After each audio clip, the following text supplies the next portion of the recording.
This shop looks popular today. Wonder what the occasion is.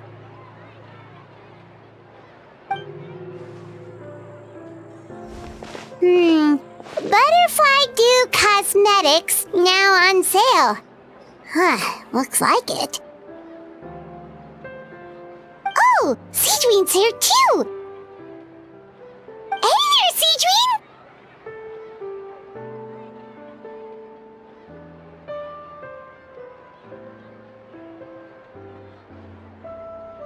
Hello there, Traveler and Paimon.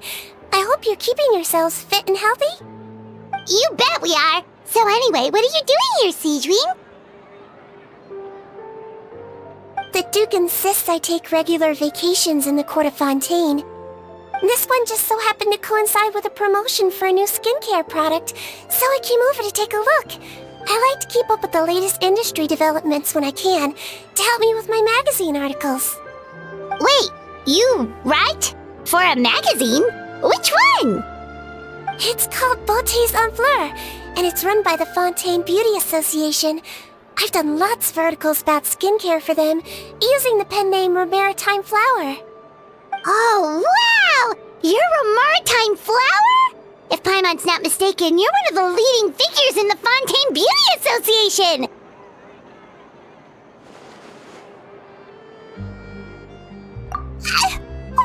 What's so weird about that? Everyone loves beauty! I really like this role.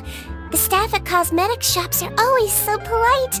And as long as I wear a big smile on my face, I always get the best customer service. Well, they sure don't want to make an enemy of the Maritime Flower.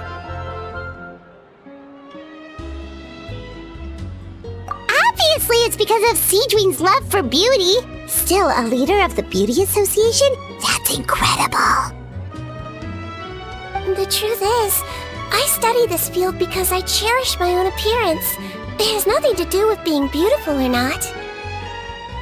Oh, the words of a master beautician defy comprehension!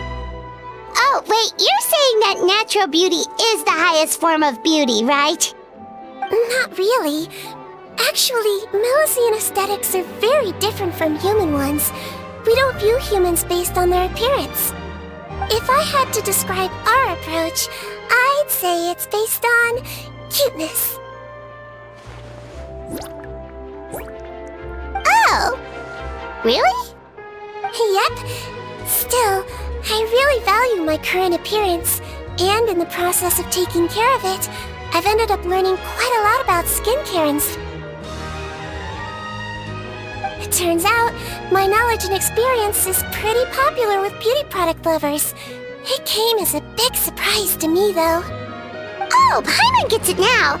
But speaking of your appearance, how come you look human anyway? Are you like only half Melusine?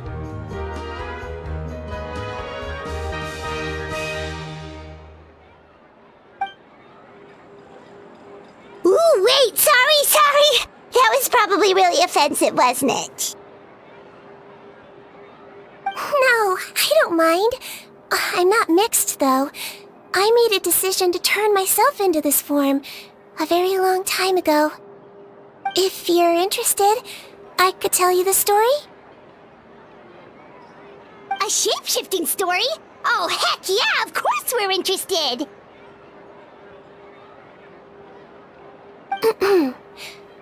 Once upon a time...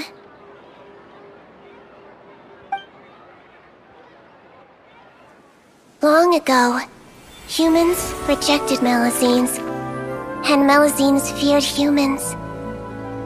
There was one Melusine who became fascinated with human medicine, but no human wanted her help. And there was one girl who liked Melusines, so no humans would make friends with her. So, the Melusine became the girl's friend, and the girl became the Melusine's patient. Your checkup's all done. You're still in perfect health. Thank you, Dr. Melusine. In this game of doctor and patient, a friendship was born. Then, one day, the girl fell ill. The Melusine was the only doctor to arrive on time, but the adults sent her away. Scram! Melusines can't be trusted! So just because I'm not human, I can't save my best friend? In desperation, the Melusine approached the frightening witch. She begged and begged until she got a reply. If you take this potion, concocted of sin, you will gain a human face and grow human limbs. But then, you will lose everything that attracted this friend of yours to you in the first place. Can you accept that? The Melusine did not hesitate for very long.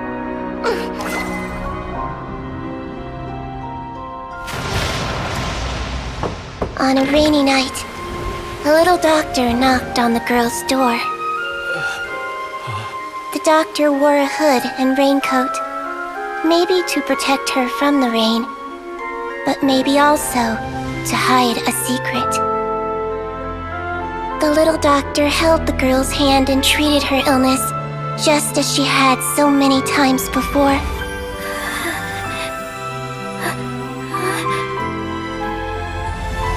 Dawn came, and the little girl's condition improved.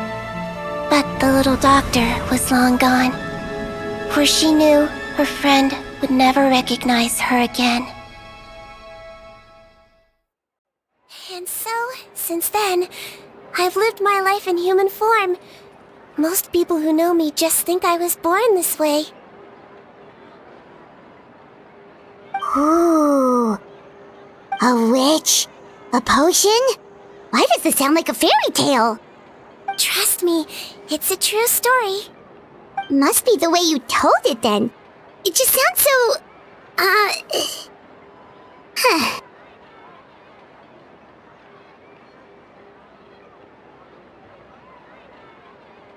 Yeah, not every Melusine would take human form to save their human friend. That must have been a huge decision. Treating patients is a doctor's duty. We must always find a way, even when the going gets tough. Ugh. It's so crazy that they turned you away just because you were a Melusine, especially when their daughter was so sick. Well, sometimes appearance can be a real barrier. But that was a long time ago. I like how I look now anyway.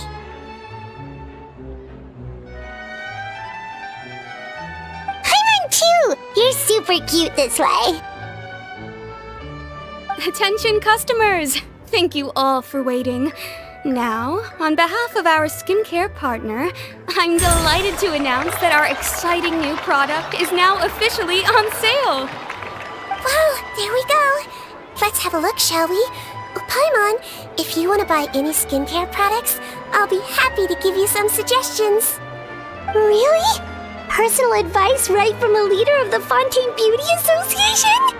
What an honor! Allow me to introduce our newest skin lotion, Butterfly Dew. I'm sure many of you have already read about this product's trials in the newspapers. To say that it improves skin quality is an understatement.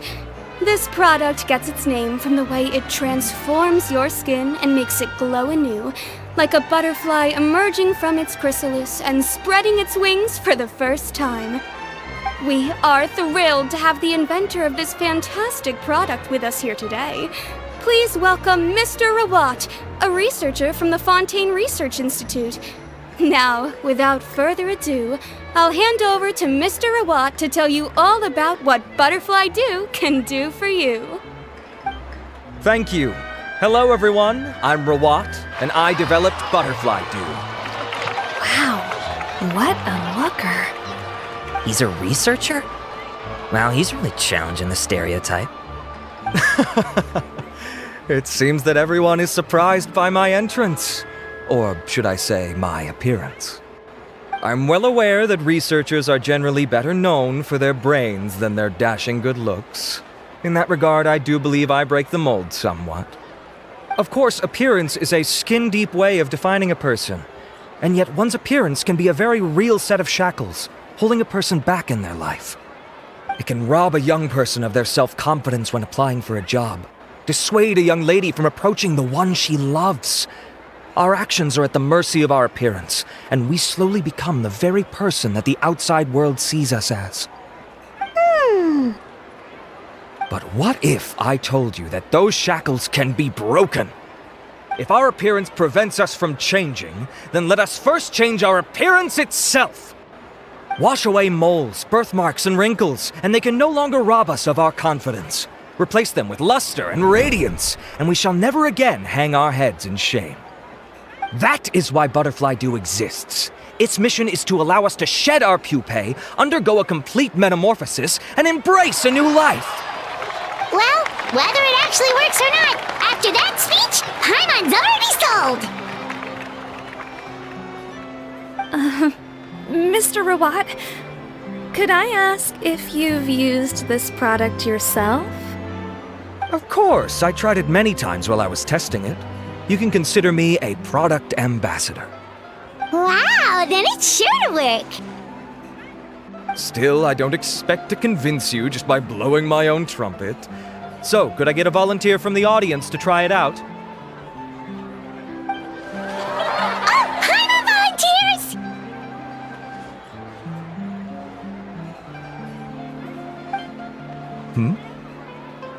Oh!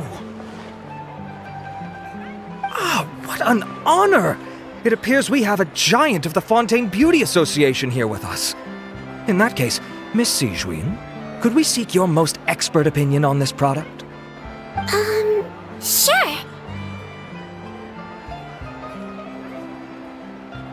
Whoa, is that Romaritime flower?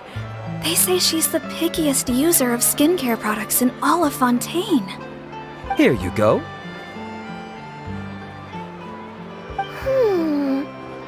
Well, it's very kind to the skin, and the absorption rate is high. Even for Fontaine, this is a first-rate product.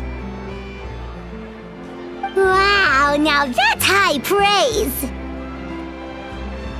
I'll take one. Any discounts? All right. Well, all that remains for me to say is, Butterfly Dew is now on sale!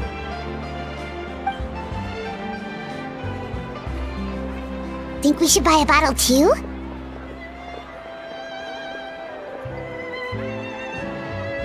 Aww, really? Well, it's still good to care for your skin though, right?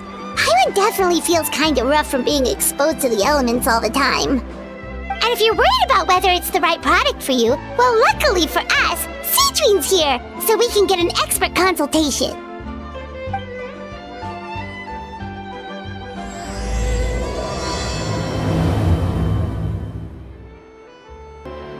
It's an honor to receive such high praise from you.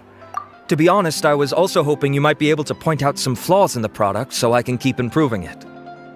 With most skincare products, the pros and cons only become apparent with long-term use. Yet, this one has instant benefits, improving skin quality without any obvious side effects. It's one of a kind. Don't worry though, I plan to keep using it, and I'll publish regular reviews in Beautés en Fleur. You can read my thoughts there. All you need to do is subscribe. Oh, I was hoping for a more casual conversation, but you are a beauty association leader after all. I understand if you want to keep this professional. Sigewinne? Excuse us, Miss Beauty Expert. But do you think this product is a good choice for me and him? Wait, are you the renowned traveler? That's right, and by his side, the equally famous Paimon. Well, I don't normally handle customer questions personally, but since it's the traveler asking, allow me to make an exception. Butterfly Dew is made for all skin types, so no matter who you are, you can rest assured that it will be kind to your skin. If anything, it might be marginally more effective on Fontainian skin, but other than that, it works the same on everyone. Why would it work better on Fontainians? In the interests of protecting my trade secrets, I'm afraid I can't answer that, Miss Paimon. Alright then, how about a friend discount? Save yourself the trouble. I'd be greatly honored to have both of you use my product. Here, take 2 bottles for free. Yay! Paimon's private fund survives!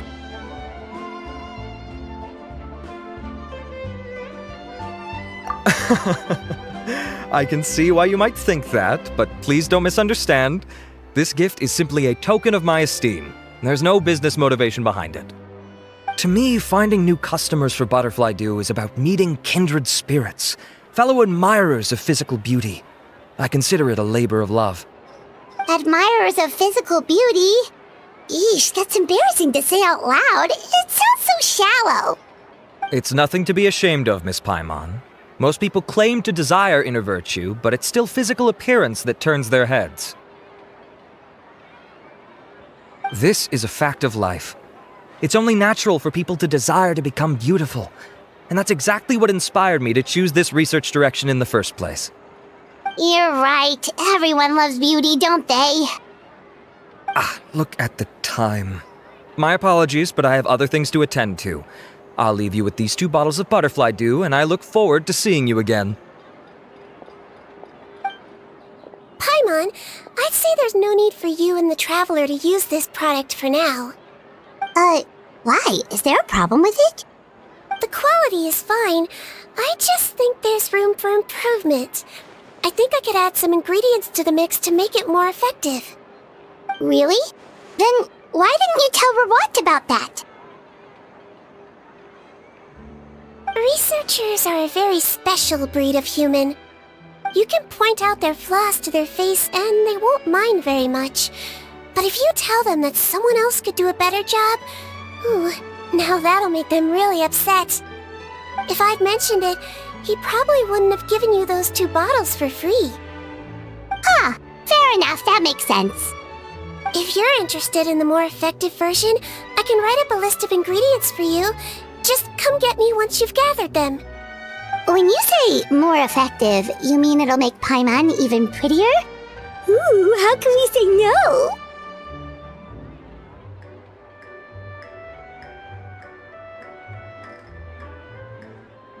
As for me, it's probably time I got back to the Fortress of Meripede. I mustn't leave the infirmary unattended for too long. Alright, see you there then!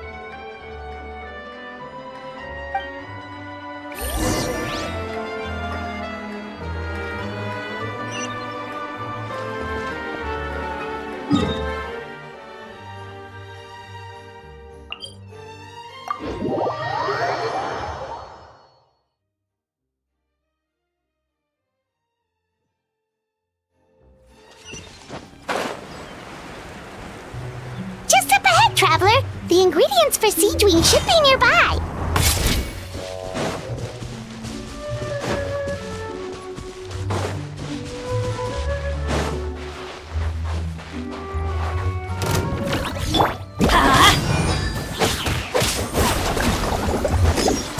Let's light it up! Teamwork is dreamwork!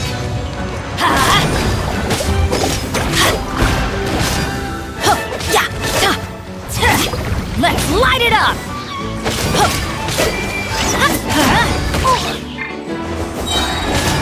Everybody stand back!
doing? Let's head to the Fortress of Mirapede!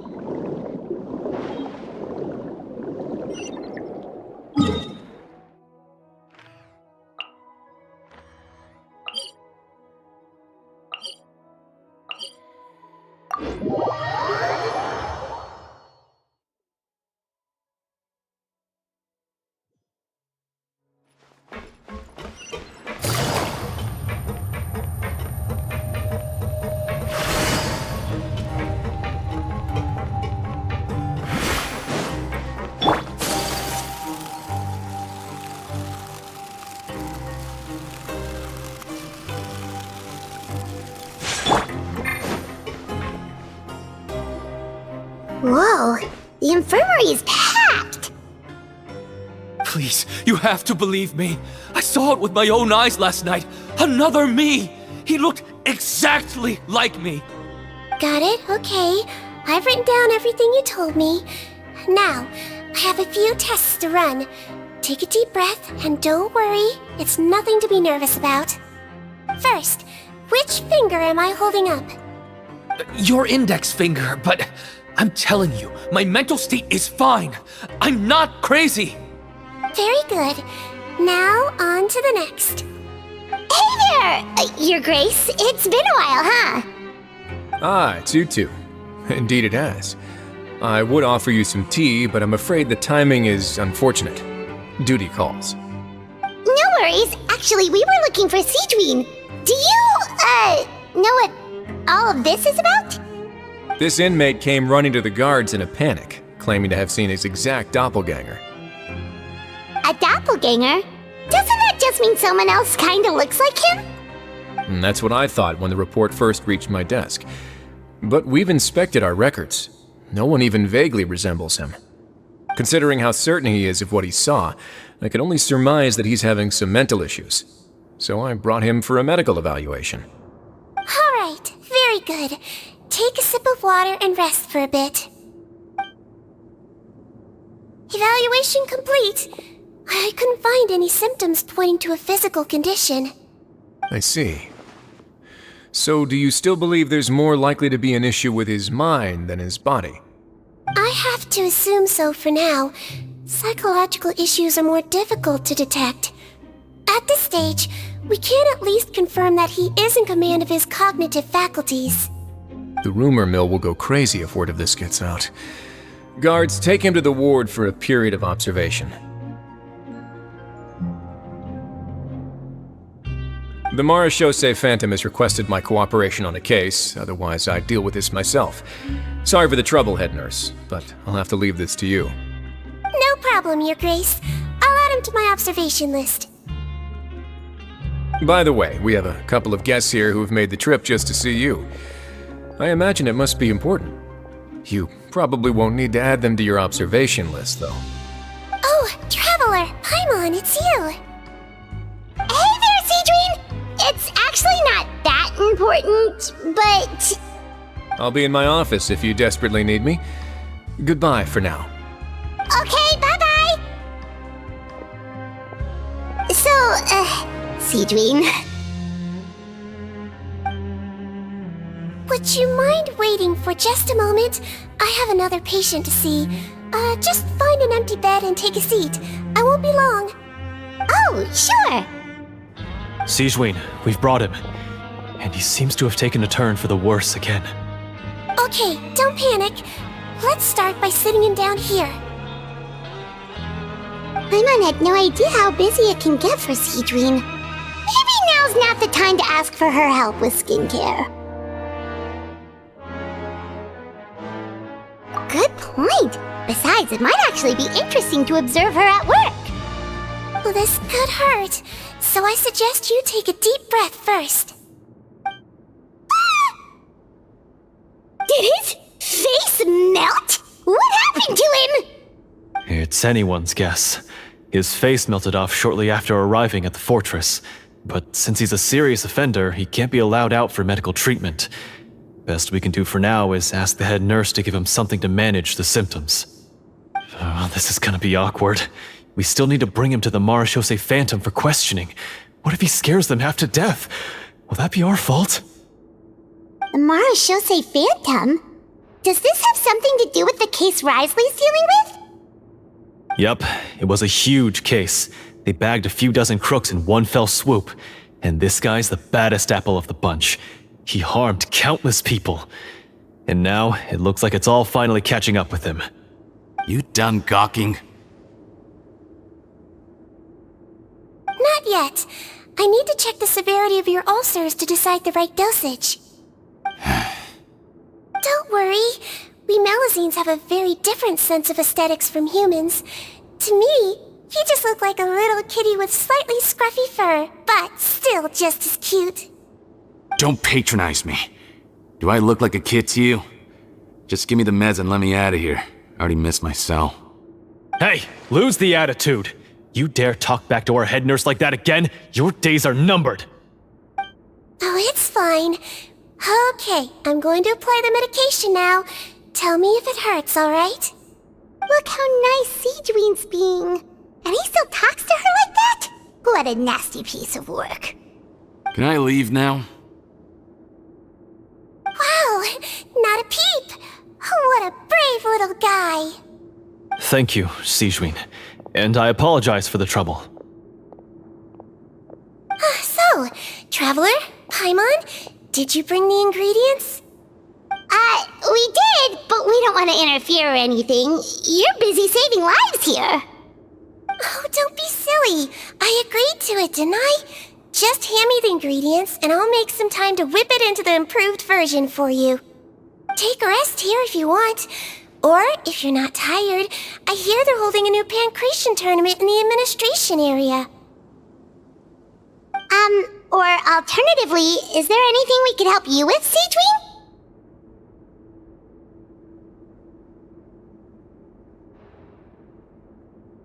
That's right! Let us help you out! It's the least we could do!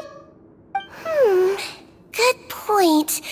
Kind-hearted humans start to develop guilt if they accept free help from others. Don't worry. I'll take a look at my schedule. I'm sure I can find something to treat this condition. I gotta warn you though, it'll be tiring work. So I suggest you take a break first, then come back and see me when you're ready.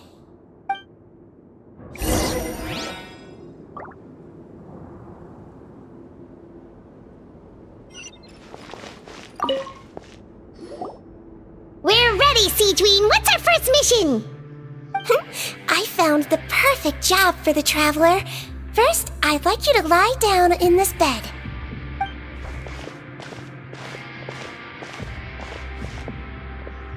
What for? I need you to pretend to be sick. What? Oh, is it that difficult? I thought you did a pretty good job last time. Oh, so you knew. I sure did. He was way more interesting than the usual malingering inmates, and you played along very well, Paimon. I observed you two for quite a while after that. Well, this is awkward. But why do you need us to do it again now? No time to explain. My next patient will be here any second. Oh, please, just do as I say. You can, pretend like you've got a nasty headache, and throw in some dry heaving for good measure. Okay.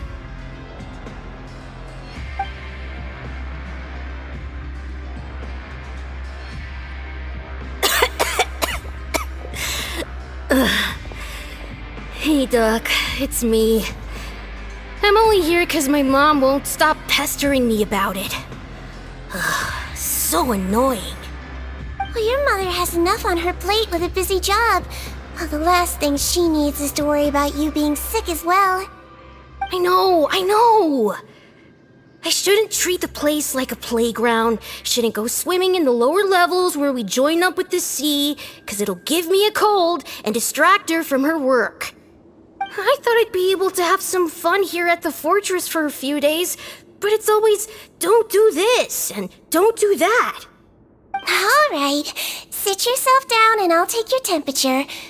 Your fever still hasn't gone down. Well, here's your medicine.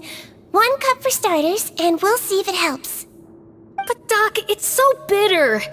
Do I really have to drink it? I mean, I'll be fine, right? I've got an uncle who caught a cold. His fever went away on its own after a couple days. Can't you just write me a note saying I'm on the mend? I just need something to keep my mom off my case. I sure can. You're a very brave boy after all. Huh? Brave? What makes you say that? Well, if you want to rely on your own immune system to clear up your fever, then you'll have to tough it out like this guy.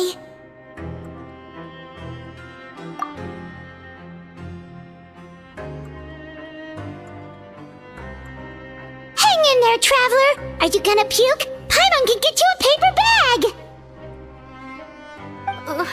Huh? As long as you're tough enough to get through the nausea and dizziness caused by the high fever, you'll be right as rain after just a few days' rest.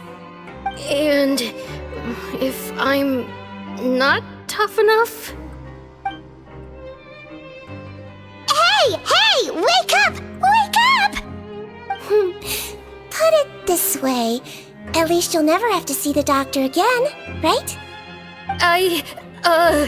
I think maybe I'll take that medicine after all, if that's okay. Oh, of course. Here, it's still warm. It's so bitter. All done. Great job, you two. That kid really doesn't know what's good for him. His mother's a guard here. She's been working back-to-back shifts lately, but unfortunately his father's away on a business trip right now. She had no choice but to bring her son here for the time being. He was quite happy at first.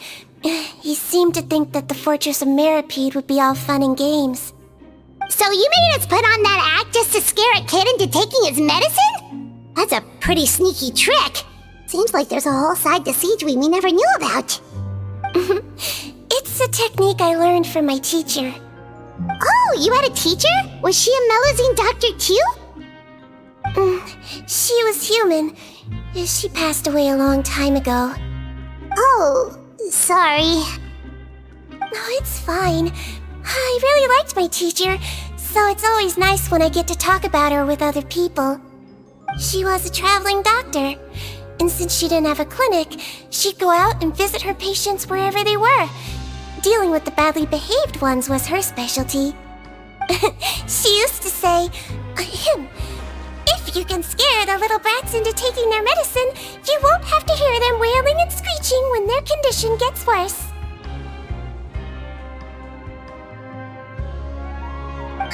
She sounds like a pretty strict teacher. Strict? Well, that's not how my teacher saw it. She thought of herself as terrifying to kids. Strange way for a doctor to describe themselves. Now Paimon's curious to know what she looked like. As it happens, I actually have a picture of her.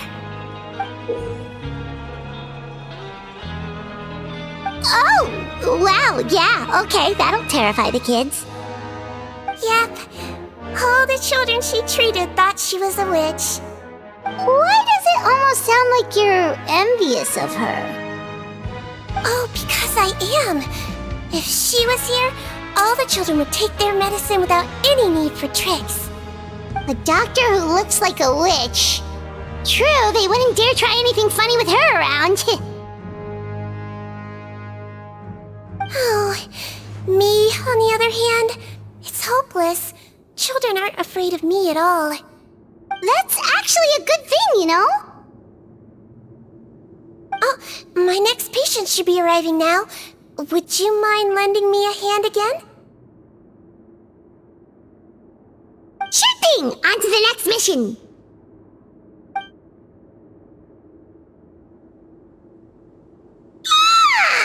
Is it nighttime already? That flew by. You really have a busy job, Sigewinne. Well, thanks to you two, it was much easier today. Aww.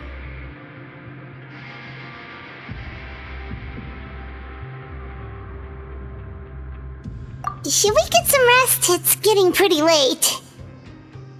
Oh, there is one last thing. I have to keep it confidential, so I usually leave it till after everyone's clocked out.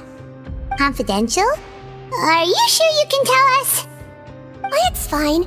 You're not living here anymore, so it's okay if you know. All it is I have to prepare some ingredients to make healthy meals with. Wait, you mean those healthy meals?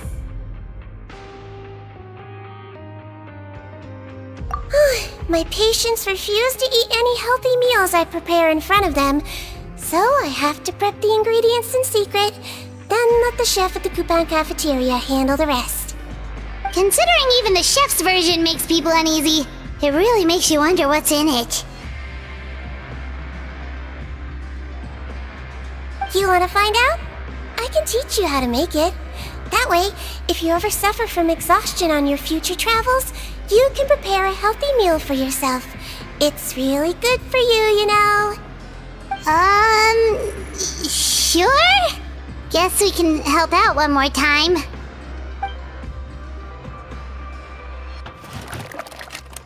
The ingredients are ready. Now, put them on the table and add them in the order I tell you. First, we add this special slime condensate, stir it thoroughly, then pour it in. See that? It adds elasticity and looks just like tasty jelly, doesn't it? Yeah, it really does! Until you remember it's slime condensate. Next up, xenochromatic crystals. You want to crush them up into a fine powder, like powdered sugar. Wait, are those from Fontaine aberrants? Are you sure they're edible? Finally, we'll need some high-protein meat. Frogs are an excellent choice. You just need to clean their innards, and then you're left with some lovely, tender meat. Oh! Frogs. And we're done. All that's left now is to pack them into lunchboxes and hand them to Walsey. Yesterday in the production zone, I noticed an inmate who's been working for 2 days straight. That means it's a healthy meal for him tomorrow. Sigewinne really does have the inmate's best interests at heart.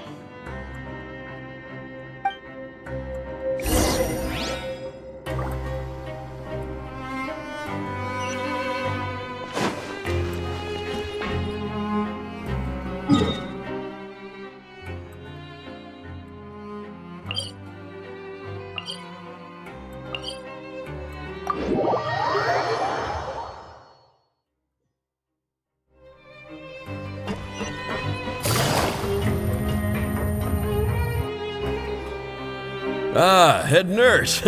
Got some extras for me? Just the one today. The serial number's on the lid. Sounds good. I'll make sure it gets delivered. Sounds like they're talking in code. Thanks for your help. Oh, it's no trouble at all. I only wish I could do more. You work so hard for all our sakes. I'd happily lose a little sleep if it meant helping you out. That won't do. If you reduce your sleeping hours any further, your health will start to suffer. All right. Nurse's orders. I'll do as I'm told. But you take care of yourself too.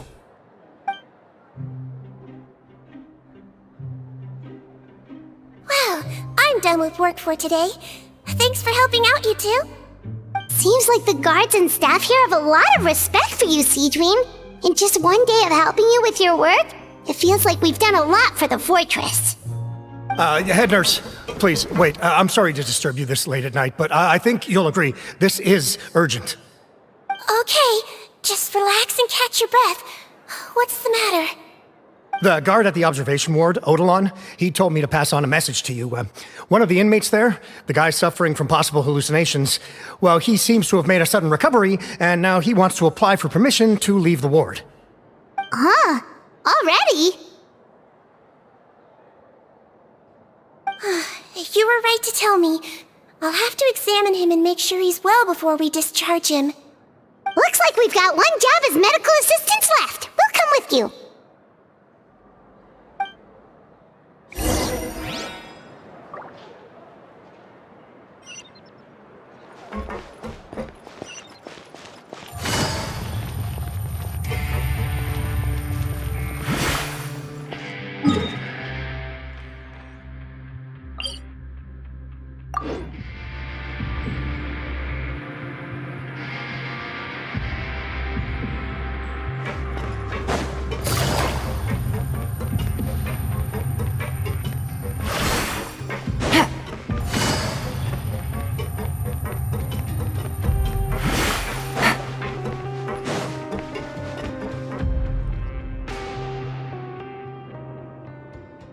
Ah, head nurse, you're finally here.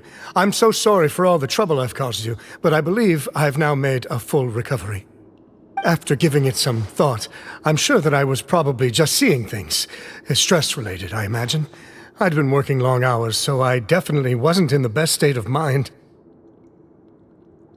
I totally understand. Still, I have to give you an examination before I can discharge you, okay? So, take a deep breath and don't be nervous. It'll be the exact same procedure as we did this morning. We can start whenever you're ready. Again, so sorry. I was in such a state this morning, I barely recall anything. Would you mind taking me through it again? Oh, not at all. It's a lot to remember. First up, we have a little cognitive test. Just concentrate and you'll be fine. To start with, which finger am I holding up? Your pinky.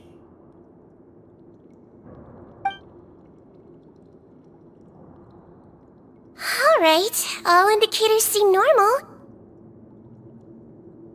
So it was a stress-induced hallucination after all? Well, we've certainly had previous cases of mental illness caused by overwork, which is why I carefully observe everyone in the production zone. I wonder how I managed to miss the signs this time. Please, head nurse, you shouldn't blame yourself. I'm just still adapting, that's all. Pushed myself too hard, and I guess I couldn't take it. Thanks for looking after me. I'll be as good as new after a good night's sleep. And if you can give me the okay, I know I'll sleep better back in my good old dorm.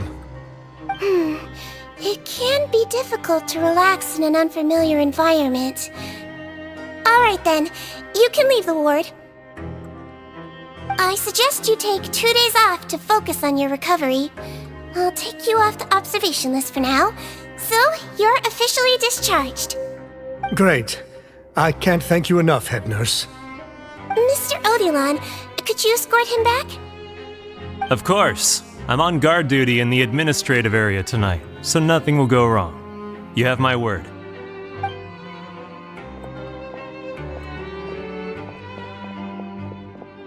Guess you're finally done for the day now, huh? Yep. But I still haven't gotten around to making that improved lotion for you yet. Oh, no rush! Seriously, it's super late now. You should go get some rest too. Well, tomorrow it is then. Good night, Traveler. Good night, Paimon. Hope you sleep well. Oh, don't you worry! We will! After a productive day of work, we're both gonna sleep like a log.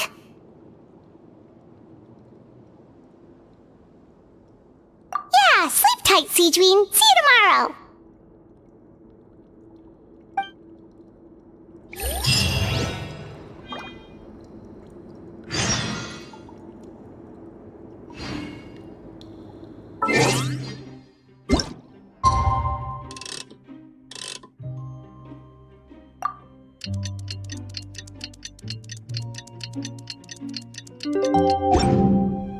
We got a new letter from an informed...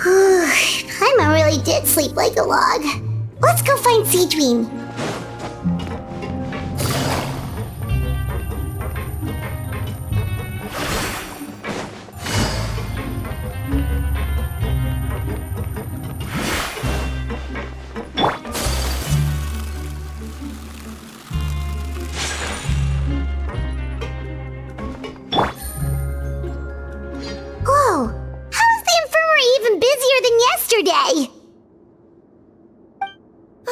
Good morning, Traveler and Paimon. I have a few people here for a checkup, so you might need to wait for a while. No problem. Anything we can do to help? There's a bit of a complicated situation here. I'm still getting to the bottom of it myself. You have to believe me. I'm telling the truth. You're in a medical facility. Keep it down. Please, listen to me. I'm not Gascon. I'm Uwe. You're a horrible liar, you know that? We get all your mugshots with the arrest warrants. It's clear as day that you're Gascon. You mean because of the way I look? I don't know what happened. I just woke up like this. Then you guys dragged me in here for an interrogation. I brought you here to figure out what's going on. If you truly are the victim of an injustice, yelling isn't going to achieve anything. At most, it'll delay your vindication.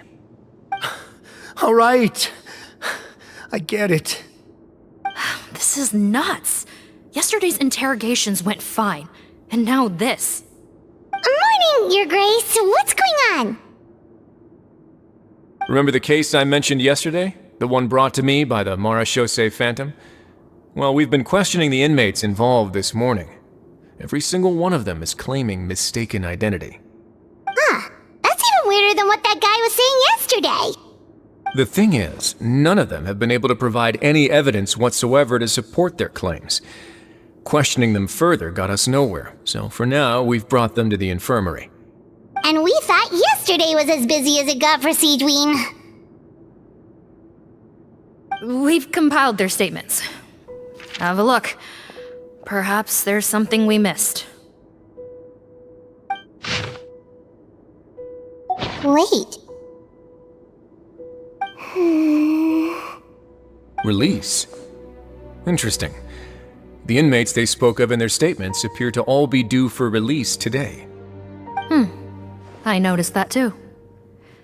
If that's their plan, they're underestimating us a little.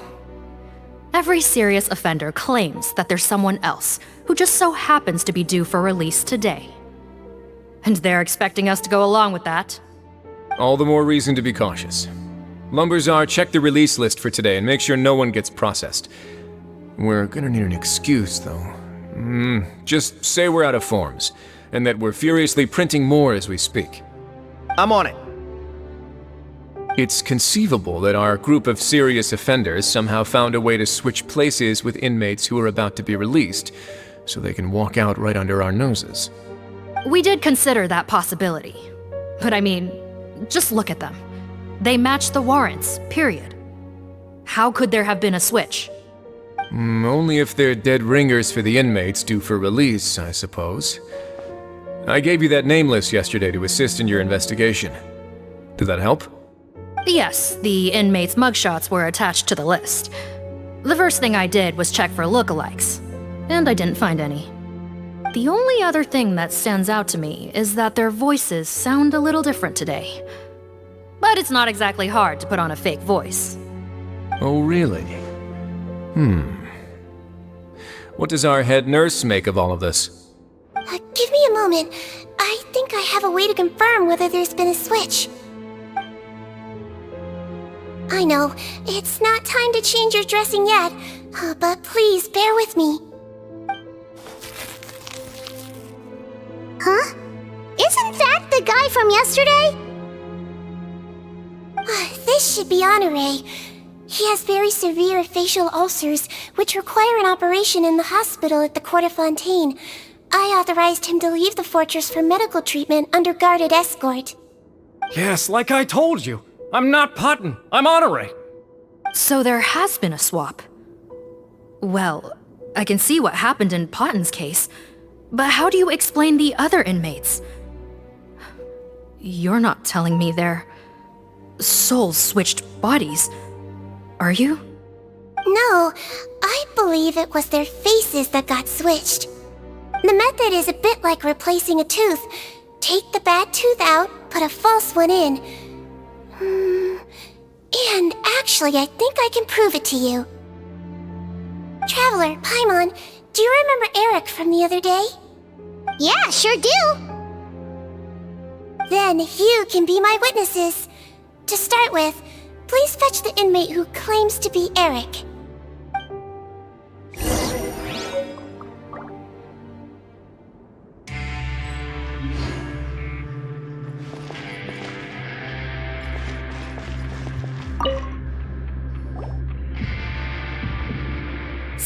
You're Eric?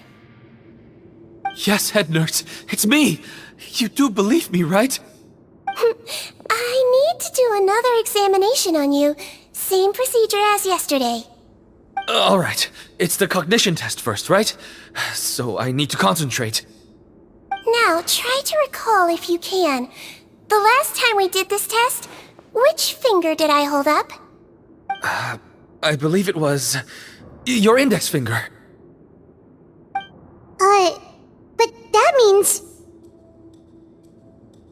Huh? So basically, last night the Eric who said he saw another him suddenly recovered and applied to leave the observation ward. Sigewinne did another test before letting him leave, but that time she held up her pinky finger. Huh? I don't know about any tests last night.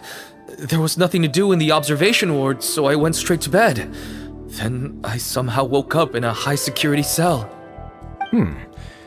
Well, in that case, there is a reasonable explanation for the strange events of the past 2 days.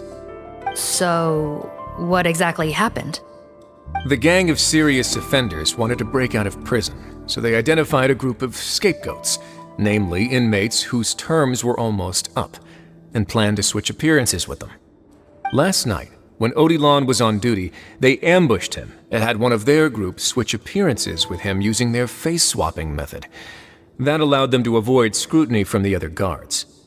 Then, once all the other inmates were asleep, Odilon spent his night shift carrying out the remainder of their switcheroo plan. However, they made one mistake. Henri changed his appearance to match Eric's earlier than he should have done, and ended up being spotted by the real Eric. Real Eric came to the guards for help, but we didn't know then what we know now, so we put it down to hallucination and sent him to the observation ward. However, since one of the gang members was posing as a guard, they simply changed real Eric's appearance and had their Eric take his place, muddying the waters even further. Right, because I put Eric on the observation list by then, and no inmates on that list can be processed for departure until I've discharged them. Hence why the imposters had to pull that little stunt to get fake Eric off the list. Yeah, it all makes sense now! The Duke cracked the case! Well, I can't fault the reasoning, but I'm afraid that we ruled out the possibility of face switching very early on in this process. Criminals altering their facial appearance to commit crimes is nothing new. In fact, one of the explicit duties of the Melusines in the Marechaussee Phantom is to identify criminals in disguise. We carefully examined all the suspects, and there is no evidence that any means of disguise were used in this case. Huh. Well then, how do we explain all this? So far, it seems more likely that the gang stole documentation belonging to the inmates due for release, and are using that to commit identity fraud. Actually, there is a potion that can completely change someone's appearance. If they use that, even a Melusine wouldn't be able to detect it. A shape-shifting potion? Forgive me, head nurse, but this is the first time I'm hearing about it.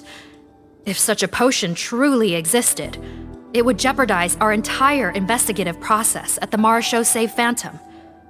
Are you certain of this? Yes, I am. But... Please, trust me in my professional opinion as an experienced clinician. At the same time, without any solid evidence, it's pure speculation. If we can round up all the inmates suspected of switching places, then have a little talk with both sides, we might just get our answer. Yep, let's do that. Okay. Well, it was our negligence that meant we had to come and conduct these post-internment interrogations. And I know it's put you out. We'll do it your way. Your Grace, bad news. I paused the releases like you asked, but we were too late. A bunch of people already got processed 2 hours ago. I checked the list, and sure enough, it's all the people who gave statements.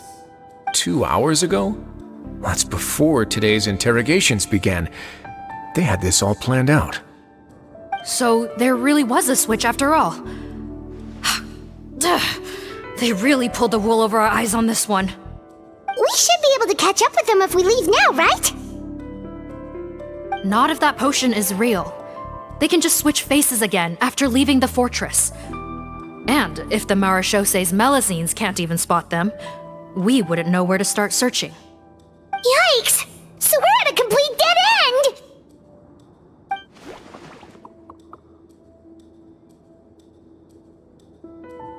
Well, technically there is one more lead we could follow up on. We were only able to arrest this gang thanks to the help of a researcher from the Fontaine Research Institute. I believe his name is Rawat. Oh? Rawat? Isn't that the handsome guy we met at that skincare promotion? Handsome? Maybe from a human point of view. I just remember that he specialized in potions. One of the crimes this gang is charged with is the manufacture and sale of illicit drugs. According to Mr. Rawat, they appear to have stolen technology he developed through his research and used it in their operation. At first, he thought it was a typical case of intellectual property infringement, and he tried to negotiate with them. But once he discovered their criminal operation, he reported them to the authorities. Thanks to his report, we were able to swoop in and arrest them all in one go. What a hero! Bet that took courage on his part. No doubt. This is worth following up on. As the one who snitched on them, it's highly likely that Rawat will be targeted by the escapees. That aside, since he's negotiated with them in person before, there's a chance he'll have some additional information for us. Understood, Your Grace. My team and I will head to the Fontaine Research Institute right away. In the meantime, please keep an eye on the face switch victims for us. Of course. Miss Morgane, I'd like to come along and help you catch these criminals. Huh? Why's that? Well, I'm the one who discharged the fake Eric last night, so I feel partly responsible. Don't say that, head nurse. Your focus was on the inmates' health, and rightly so. We can't ask you to help with arresting criminals. That's our duty. I also have a more personal reason. Potton is a patient of mine, and if I don't get a new batch of medicine to him in time, his condition will get much worse. Look, head nurse, I completely understand where you're coming from. But arresting criminals is dangerous business. And if anything happened to you, none of us can afford to take on that responsibility. Don't worry, I can defend myself just fine. You say that, but still. If I may, Miss Morgane, Sigewinne is the one who raised the potion hypothesis, and I'm sure she has far more expertise on the topic than your team. My suggestion would be to bring her with you. And if you really are worried for her safety, then...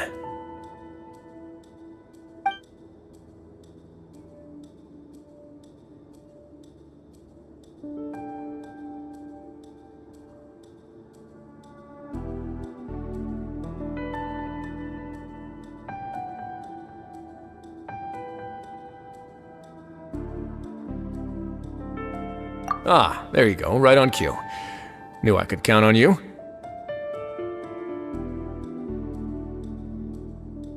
Okay. Well, since this plan has the Duke's blessing, far be it from me to refuse. We should head off immediately. Time is of the essence.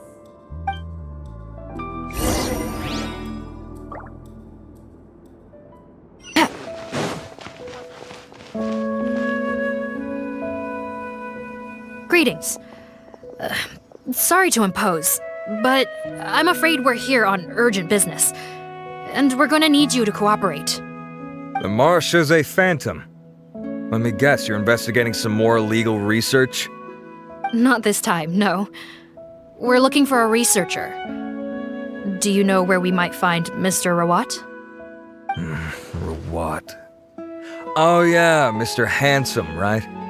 He actually doesn't work on site here very often. There's a handful of researchers in the nearby area who know him pretty well, though. You can see what they know. Just a handful? Paimon figured he'd be the most popular guy around. Well, I guess you could say he's popular, at least on a superficial level. He's blessed with good looks, so he tends to make a good first impression on people.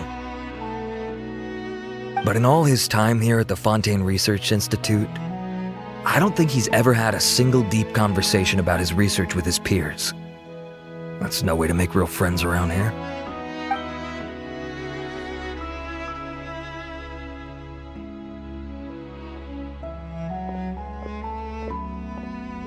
That's so weird. He definitely didn't come across like a recluse at that product promotion. Oh, I don't find that weird at all. He definitely didn't strike me as the kind of guy who's, good at making friends. Really? Paimon couldn't tell. Must be a Melusine perception thing. Okay, we should talk with his acquaintances. But we also need to check the Research Institute for any clues. Let's split up. It'll save us some time. Sure thing. We'll go ask around among the other researchers with Sigewinne. Paimon's suddenly kinda curious to know what everyone really thinks of him.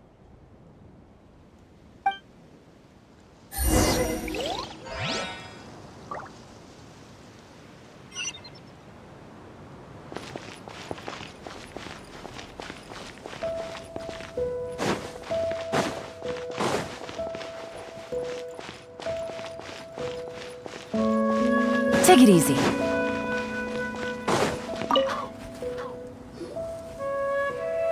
Excuse us, are you Audrey?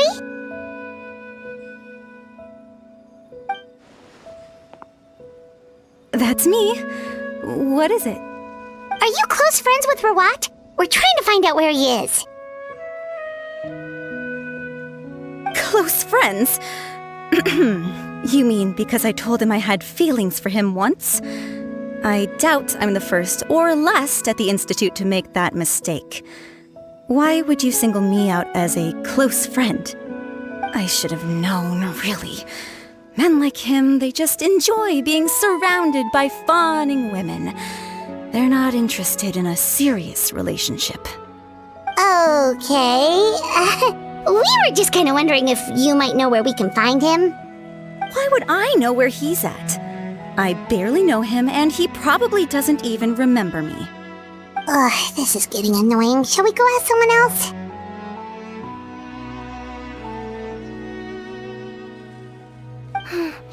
I think she knows Rawat better than she cares to admit. If we leave now, it might be a wasted opportunity. Maybe, but we're not going to get much out of her while she's in this state, are we? She's displaying symptoms common among people in love, if that's what you mean. But I know a cure. It's curable? Oh, we're still no closer to finding Mr. Rawat. Oh, by this point, he could be in grave danger.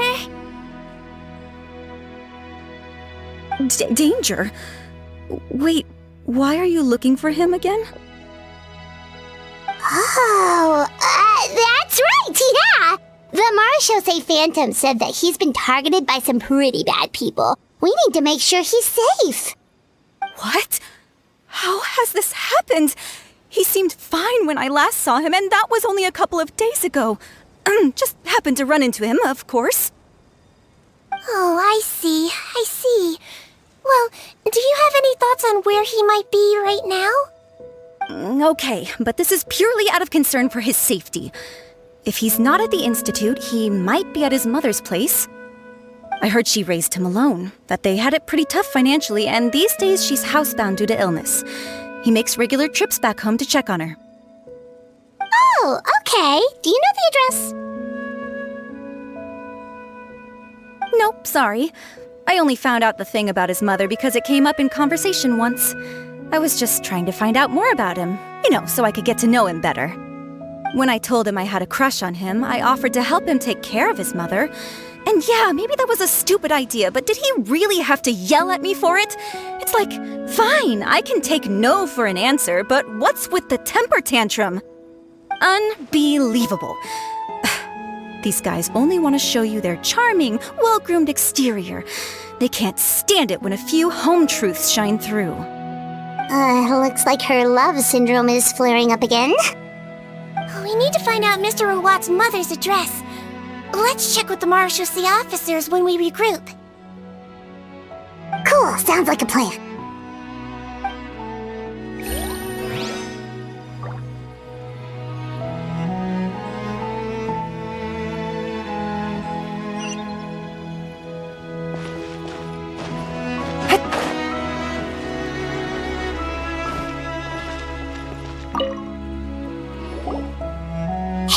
Are you in Teep?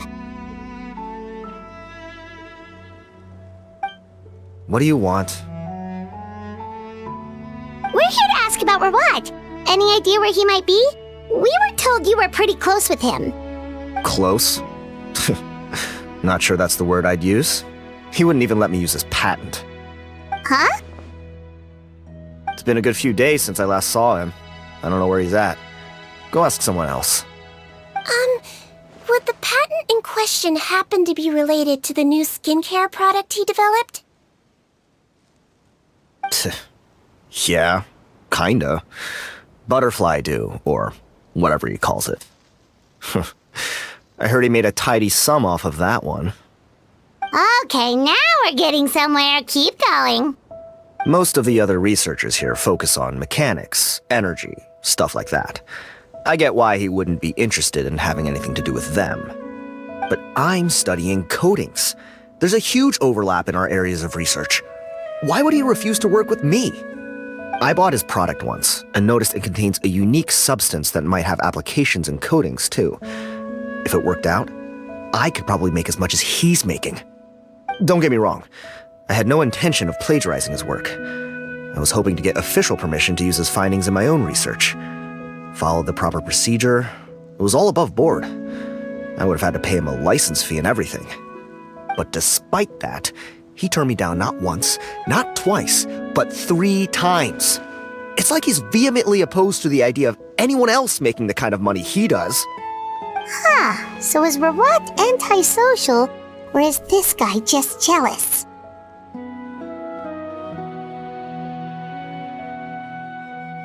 Well, it doesn't look like we're gonna get any info about Rawat's whereabouts from him.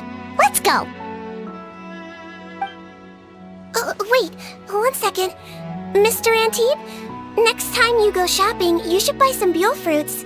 Peel the skin, steep in water, then drink. It'll help calm your mood. Huh? Yeah. Thanks.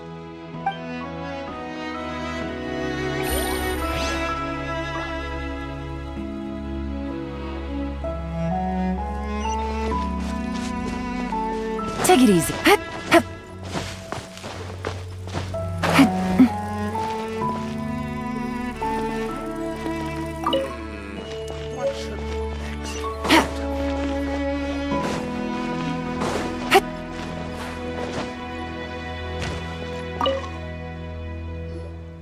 Sorry to bother you, sir, but are you Bertram? Who's asking? Just some concerned citizens helping out the Marechaussee Phantom with an investigation. We'd like to ask you about Rawat's whereabouts, if that's okay. We're told the two of you are pretty close. Not anymore, we're not. Turns out we don't see eye to eye. Oh yeah? What happened? The thing about us researchers is, most of us do what we do for some sort of higher purpose. But not Rawat. All he cared about was how to commercialize his findings. He won't even let you work with him unless you sign a confidentiality agreement first. Also, he has better control over who gets which intellectual property rights. How are you supposed to get any meaningful research done working with a guy like that? Now that I've got my own technical solution for my compressor, I don't need to work with him anymore. So that's what Rawat is really like. We'd still like to know where to find him. Is that something you can help us with? Wait, Yeah, I know you. You're the head nurse at the Fortress of Meropide. Alright, then I'm happy to help you if I can. I respect the work you do. Medicine serves the highest purpose of all the sciences. Wow, turns out Sigewinne's got some real clout. Thing is, I have no real way of knowing where he might be. I stopped working with him 2 months ago, and I've barely seen him since. But if you want my advice, I'd say go talk to the peddlers. There's a few he meets with every other day or so. Maybe they know where he's at. Peddlers? Yeah, back when I was working with him, I noticed he met with them quite often. Wouldn't surprise me if they were involved in some shady business together, because it seemed like they went out of their way to avoid discussing anything in my presence. The little I overheard was about manufacturing and selling pharmaceutical drugs. Like I said, he's all about the money. Drugs? Doesn't he work with skincare products? Do those count as drugs? Who knows? I never cared to find out. He's the Morag rubber, not me. Thank you. You've given us plenty to work with. Welcome. Goodbye, and may we both reach new heights in our scientific endeavors. Well, that's all 3 researchers. Let's head back to the meetup point.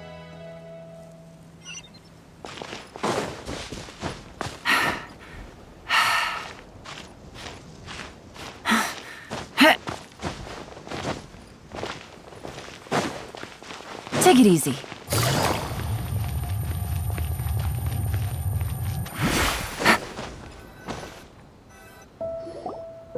You know, Paimon started out thinking Rawat was a handsome researcher with a friendly and cheerful personality. It's such a surprise to learn that his peers have a different impression of him. So, what's your view of him now, Paimon? A handsome researcher whose difficult upbringing turned him into a profit chaser with a chip on his shoulder? So your thoughts about his appearance haven't changed at all? Well, his looks are kind of a big deal, at least in Paimon's opinion. How does such a handsome guy end up being so antisocial? Even with his difficult family background, it just doesn't make any sense. You can't judge a person solely based on their appearance. Head nurse. Traveler. I assume you've spoken with the researchers. What did you find out? Bertram mentioned Rawat's involvement with some pharmaceutical merchants. Do you know if he's registered any pharmaceutical brands? Since he was a whistleblower on such a huge case, I ran a background check on him. I don't remember there being any brands under his name. How strange. If he was so focused on commercializing his research and averse to sharing his technology with others, why wouldn't he have registered his own brands? Maybe he and his business partners needed to avoid public scrutiny? You think he may have colluded with the gang? Well, the crime was manufacture and sale of drugs, and that would certainly be in his wheelhouse. We can't rule it out. Isn't that pretty unlikely, though? He was the one who blew the whistle on them! Most children who come to me with tooth decay have suffered pain for a long time already, but they'll still try to hide the fact that they eat too many sweets. Grown-ups and children aren't so different in that regard. If you say so. I saw him when he came to make his report, and I certainly didn't get the feeling that he was the type to collude with criminals. Perhaps it's more likely that they were coercing him. You mentioned that he comes from a poor family. So, it's possible that the criminals approached him asking for academic support, luring him in with the promise of riches. By the time he discovered who they really were, he was in too deep. They had leverage on him, so he was forced to keep working for them. I've seen it happen many times before. That does make a lot of sense. It would definitely explain why he was so unwilling to cooperate with his fellow researchers. No wonder he's so unsociable. He must be on edge all the time with a gang of crooks breathing down his neck. In that case, the situation could be worse than we thought. If Rawat was working with the escaped inmates, they're sure to know more about his whereabouts than us. Oh, there's a good chance they'll get to him before we do. Based on the information we've gathered so far, he was last seen 2 days ago. if no one's seen him since, maybe we're too late. 2 days ago? So he went missing right after that product promotion.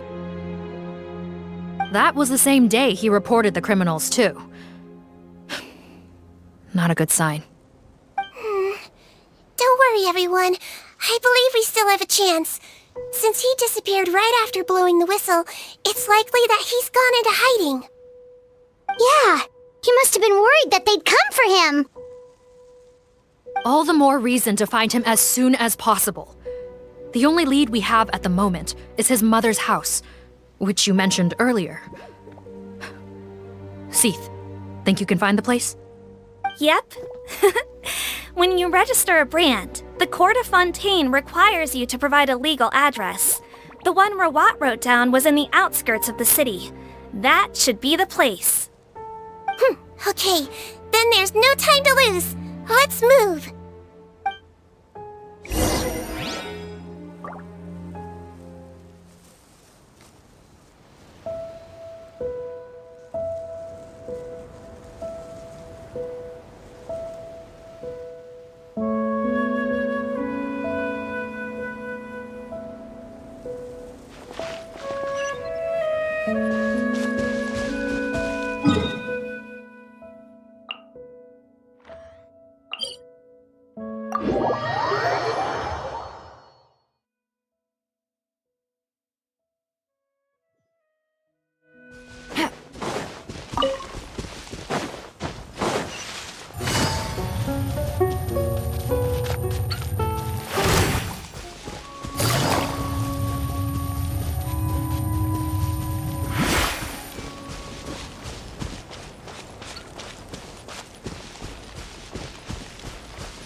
Alright, this should be the house. I'm pretty sure this was the address. Okay, I'll knock.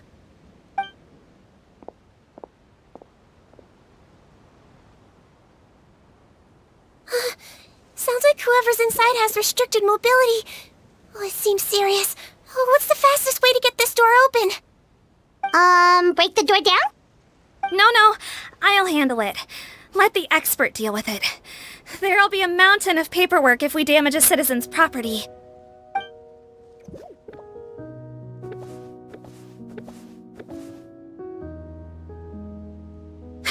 Calm down. Deep breaths. Remember your training. Control your strength. And...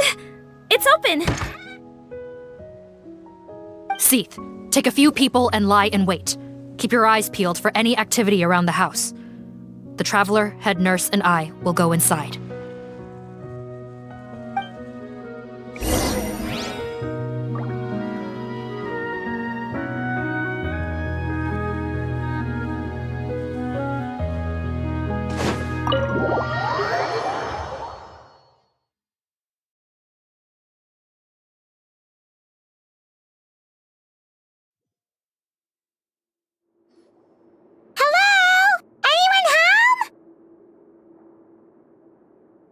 Oh, there.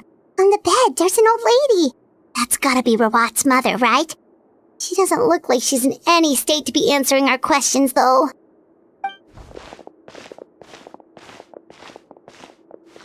We could try, but she is very ill. We mustn't force it. Well, doesn't look like Rawat's here. She's the only one we can talk to. Yep. Allow me. Hello, ma'am. Might I ask if you're Rawat's mother? We are trying to locate him.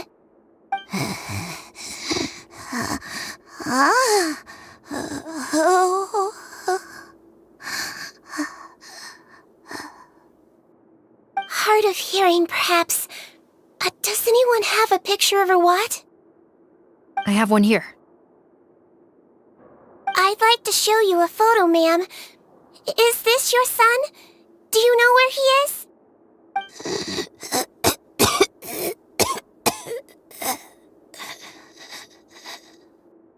Looks like this isn't gonna work after all. Well, looks like we're out of leads.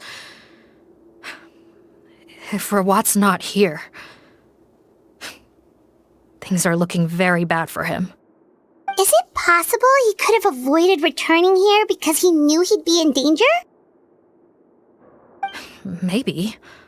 But if so, where do we look next? Maybe we should take another look at the Institute. Guess so. I suggest we all return there now. We found a good amount of useful information the first time, but perhaps there's something we missed. This is our last hope. Sorry, officer, but could I stay here for a while? This patient requires some care. Of course. Traveler, stay with the head nurse. You're technically here as her assistant after all.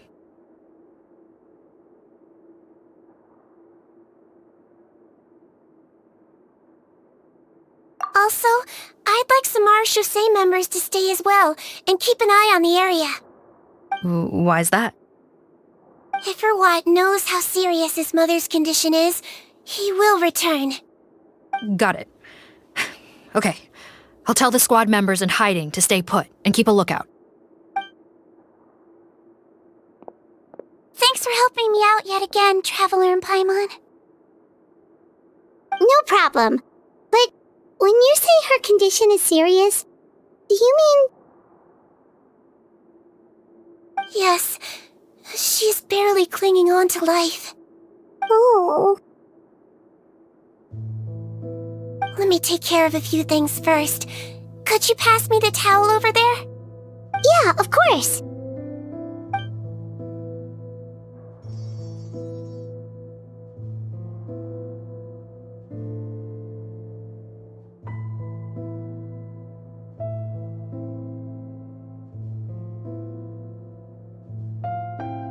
I can tell that her family has tried a lot of different treatment methods, including some very expensive medicines. Unfortunately, her condition is so multifaceted that a recovery looks all but impossible. Sigewinne, my mom bets being a nurse must be pretty tough at times like this. Yes, it makes me a little sad. In a Melizine's eyes, a human's birth, aging, sickness, and death are as much a part of natural law as sunrise and sunset. But human medicine can defy that law to some extent. In that sense, it is a science of miracles. That is why I became fascinated with it in the first place. But it was only after I truly became a doctor that I realized miracles don't always happen. Even the greatest doctors cannot cure all diseases. Sigewinne. Well, don't worry about me, Paimon. A doctor's duty is not to cure all diseases, but to treat whatever ailments they can. At the very least, I can lower her fever. That way she'll suffer less, and she might even be able to see her son. Yeah, all the more reason to find Rawat as soon as possible, even if we don't catch those crooks.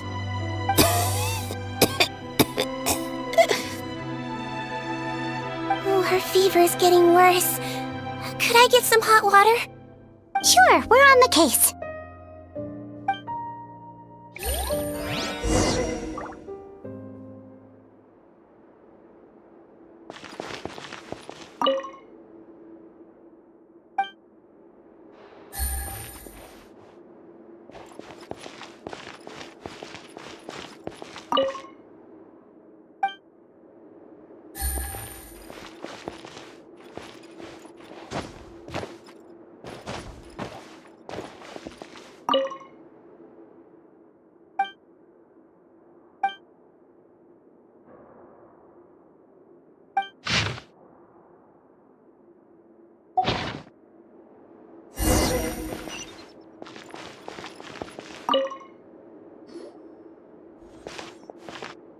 Found the hot water?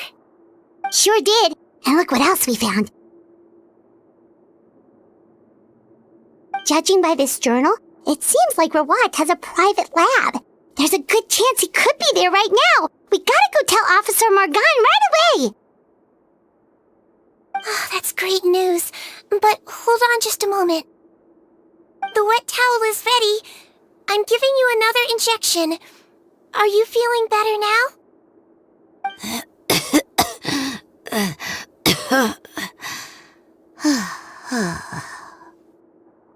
It's all right.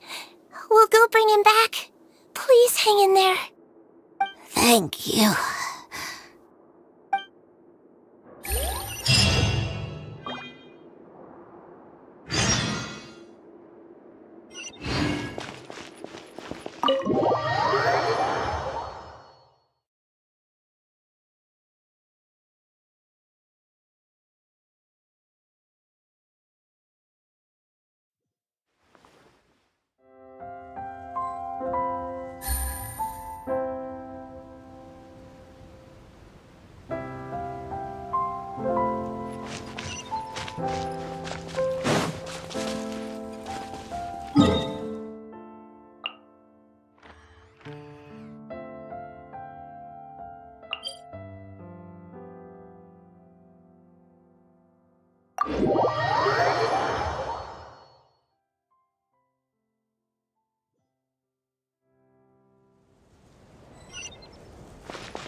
Take it easy.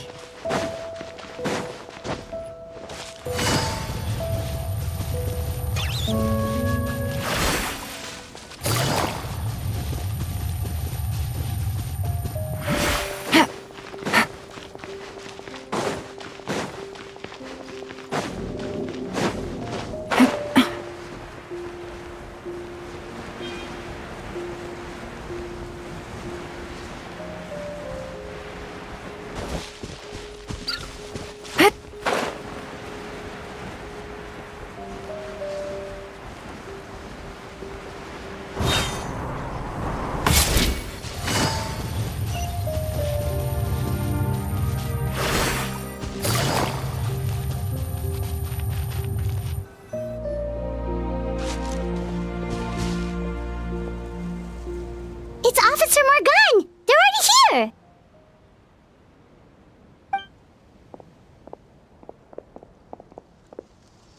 We came as soon as we heard the news. I can't believe we were so careless. The most crucial information of all was hiding right there, in that room. And we missed it. Don't blame yourself.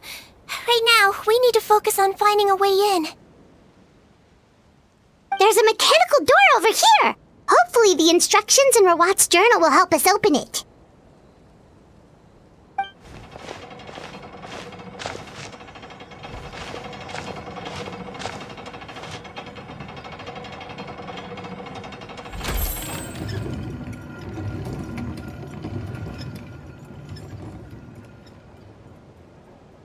It's open.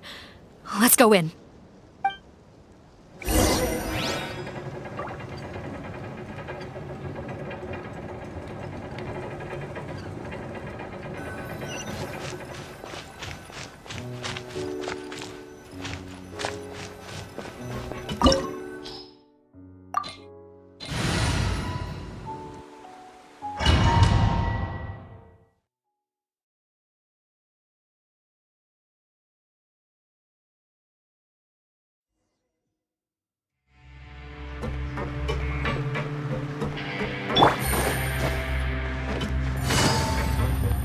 How did they get in here? Captain, up ahead! Those look like our fugitives! So they found this place too? Don't let any of them escape! Another test subject. Free! Good. Advice by Hoover.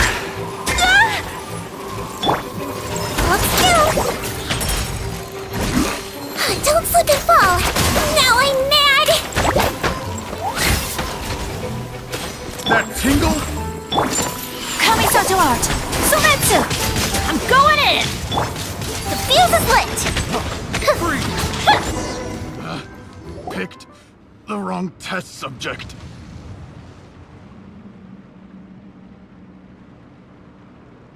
Captain, according to our list, many of the fugitives aren't accounted for. There may be others hiding deeper inside the facility. So these guys were just the lookout crew. The Marachose Phantom! How did they find this place?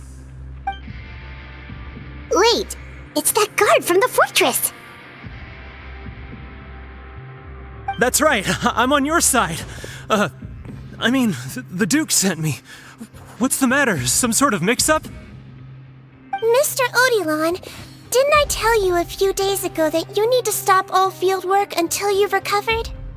Well, you know, gotta help His Grace out. Share the load. Officer Morgan, this man is an imposter. The real Mr. Odilon has no recent health issues. What? But Looks like the head nurse was right about the face-swapping method. Arrest them all! DuPont, stay here and keep guard. And watch the exit. If we're not back soon, call for reinforcements. got it.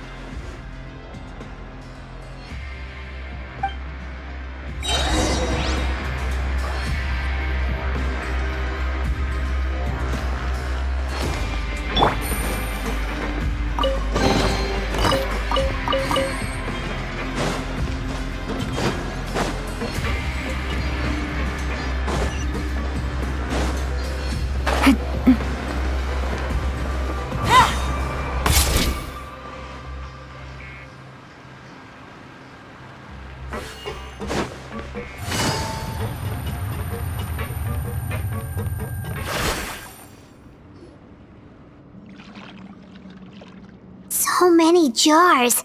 Was this some sort of production facility? The scent. It's probably the ingredients used to make butterfly dew.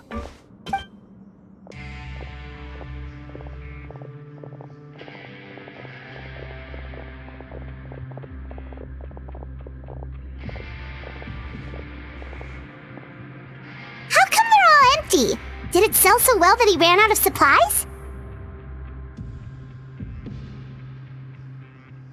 How strange. Why would Rawat choose to manufacture a popular product like that in such a difficult-to-reach location? Given our suspicion that he may have been coerced into the illegal drug trade, I would have thought that any production facility we find here would be used for illicit purposes. Perhaps butterfly dew is itself an illegal drug. Do you have any evidence for that claim? No, just a guess. We need to find Rawat as soon as possible. He has all the answers we need. Understood. Well, let's not linger here. Let's go. Come on.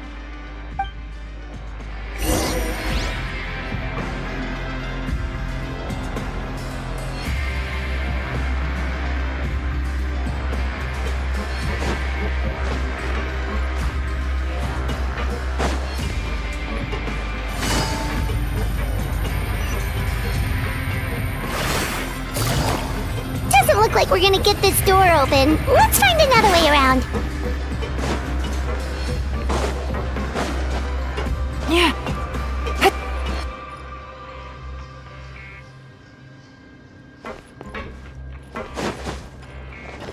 This one's closed too! What's with those carts and tracks? Oh, maybe it's one of those doors that opens when it senses cargo passing through. There's a loaded cart right over there. Let's bring it to the door and give it a try!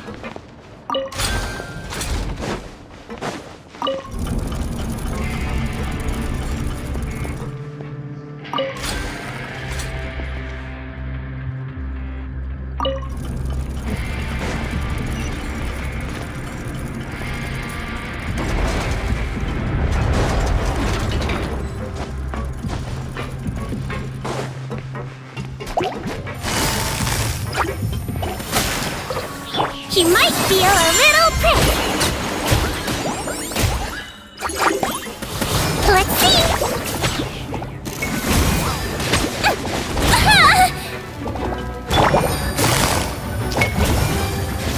Gotcha.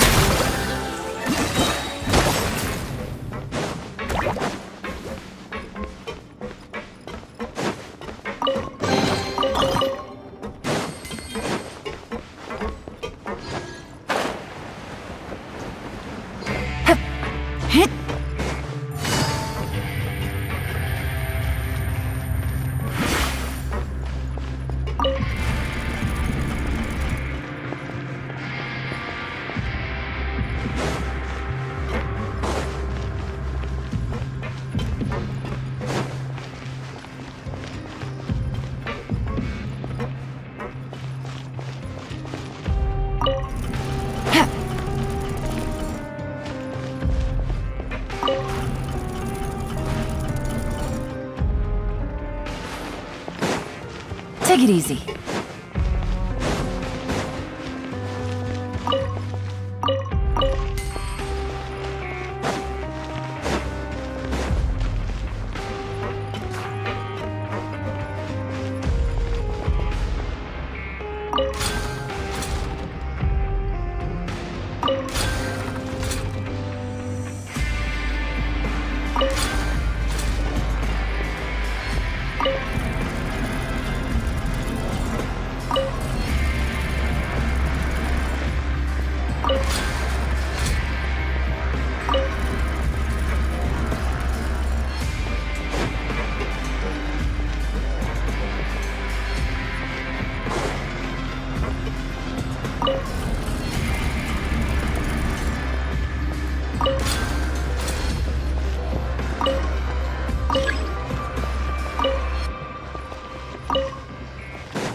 Take it easy.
This room's much smaller than the others.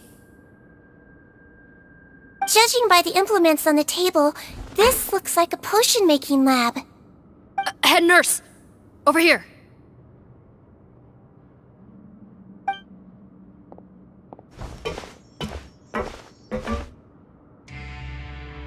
Let's see. Huh? Robot's clothes? Why would he change here? Perhaps they stripped him down, left the clothes behind, and disposed of him somewhere else? Yikes, Sigewinne, where did that come from?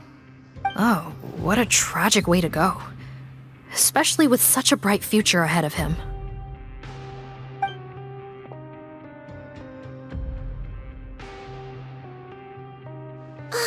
There's a path leading further on, Officer Morgan. Let's keep up the pace.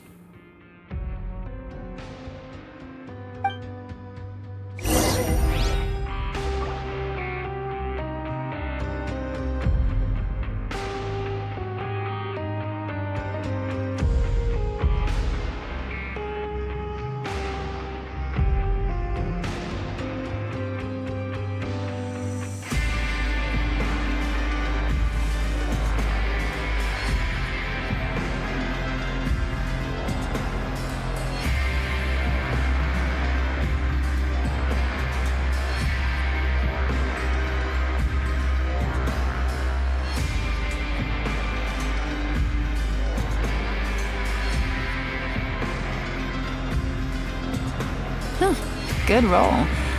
Alright, maybe I'll take one more day off, and knock out the rest of the work once I'm feeling up to it.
Take it easy.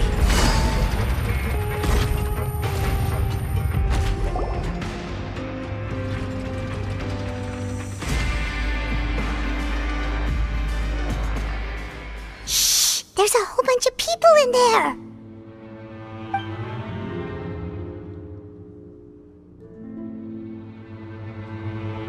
Are you serious? You're telling us that within a day, our faces are going to rot like yours? Fontainian physiology changed dramatically after that great flood, and it's not as compatible with this face-changing solution as before. The side effects are as you can see. Why didn't you say anything before we all used it? Look, my plan got you all out of prison, didn't it? You'd have much bigger problems to worry about right now if the Marechaussee Phantom found out about your other crimes. Consider an ugly mug getting off lightly. Ugh. You're just lucky we didn't leave you in there after you disappeared on us with no warning. We only let it slide because we're former partners. And now you have the gall to pull a stunt like this? Partners? Make no mistake, each of us is only looking out for himself. If you place too much trust in others, well, I'm afraid that's your problem. You hid things from me too. Remember how you each had a spare potion? You kept quiet about it until we planned the prison break? Oh, and you didn't have a secret spare? Then do you want to explain how you melted your face off before all this? Guys, that's enough. Calm down. It is what it is. Arguing won't change anything. What's the plan, Parton? I'm assuming you brought us here for a reason? There is no plan. We followed him here on the promise of more juice, but it turns out there ain't a drop here. Besides, what does it matter now anyway? He already said, even if we did get our hands on more of that stuff, switching faces again solves nothing. They're still gonna melt off eventually. I said enough arguing! Parton, tell us the plan. The most practical solution is to continue using the potion. Keep switching to a new face before the ulcers can start forming. Are you kidding me? This stuff was hard enough to get a hold of even when we had a supply.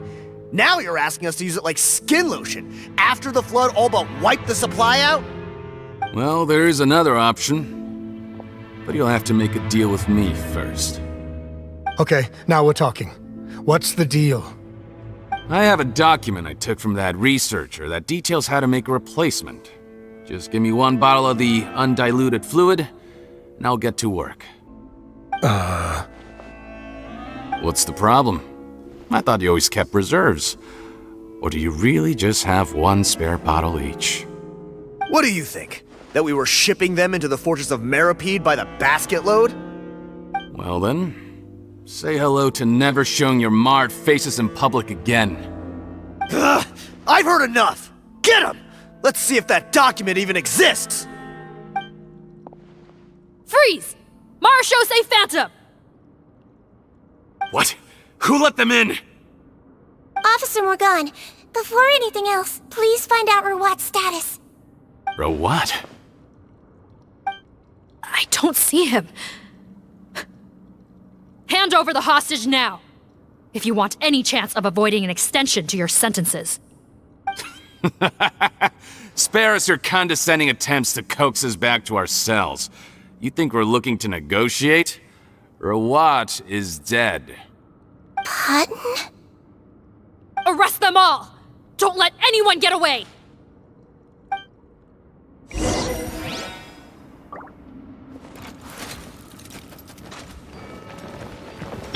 Everybody stand back!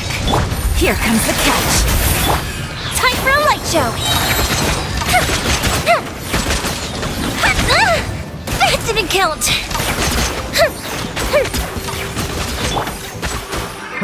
Another test subject. Don't be nervous! Freeze! Just relax! Picked the wrong test subject. Don't slip and fall! Teamwork is dreamwork! That's gonna hurt in the morning! Sakura swirl!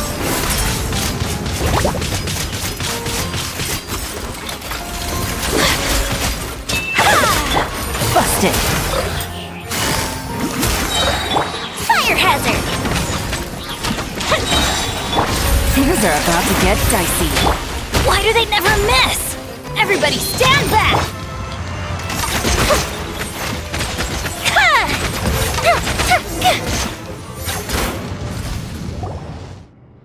Huh. Gotta say, I never expected to see the head nurse in combat. Some patients respond better to a more aggressive treatment plan. Did we get everyone? Captain, we finished the head count. Potten's missing. Over there! The door's closing!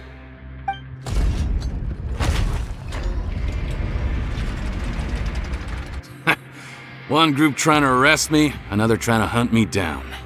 Good. I gotta kill two birds with one stone. How did he get up there? There must be a secret passage somewhere. Find it! Don't waste your energy. I already sealed it off. How naive. We have more people outside. If we're not back out by the agreed time, they'll come to our rescue. Well then, you'd better hope they get here in time.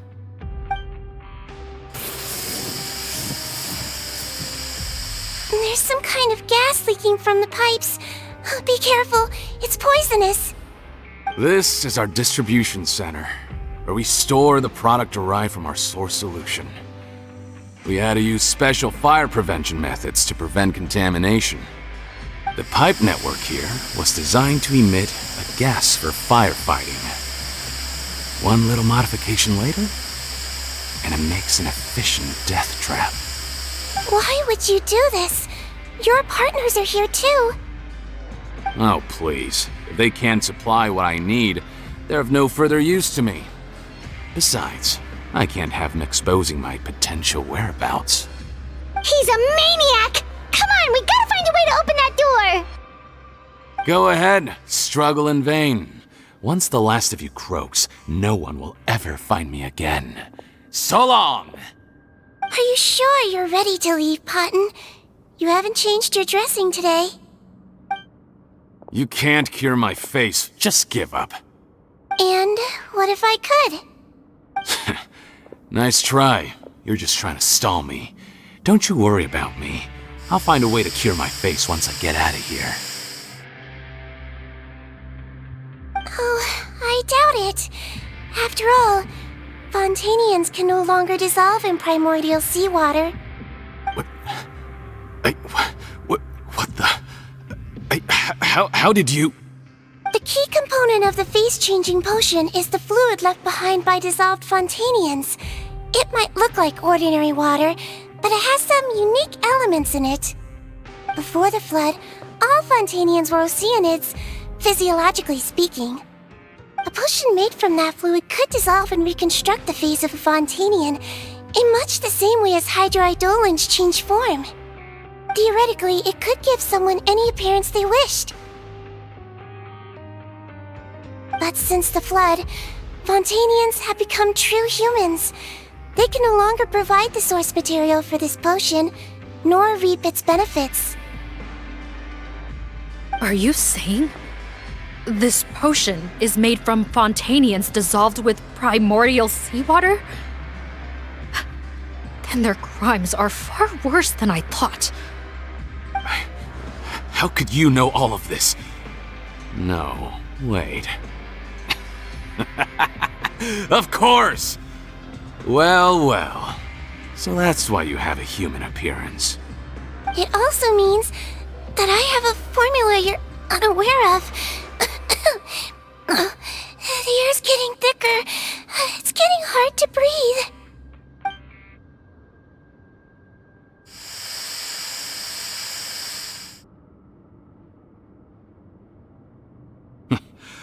I might get to make a deal today after all. Alright, keep talking. How do you intend to give me the formula? Oh, it's not a formula, but a finished product. I have a bottle of it right here. What? When I tried Rawat's skincare product, I noticed it had a certain special component in it. So I had my friends gather some other ingredients for me, and sure enough, a little experimenting later, I'd produced the potion. I'm guessing his skincare lotion contains the fruits of your joint research? Huh.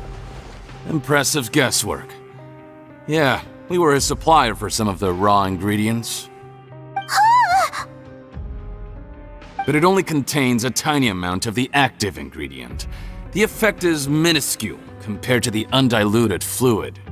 Well, I found a way to reverse the dilution process, giving the skincare lotion a similar effect to the fluid it is derived from. That's impossible. If I tell you some of the ingredients, I think you can figure it out. First, you need to combine tainted hydrophantasm tissue with transoceanic pearls at a ratio of around 3 to 7. Tainted hydrophantasms and transoceanic pearls. I see. Can't believe I never thought of that. So, can we make a deal? Sounds good to me. There's a delivery pipeline beneath this window. Drop the potion in, and I'll release you all. Nope, not trusting you that easily. You're like those naughty kids who try to hide their illness. Open the sluice gate first, then I'll hand you the potion. Even if you're not bluffing, your potion won't cure my face permanently. You really think you have any leverage here? I'm not closing the valve this time. Clock's ticking. Fine, then I'll just stand here with the potion in my hand. And when I faint from the poison, I'll drop it and it'll be destroyed. No.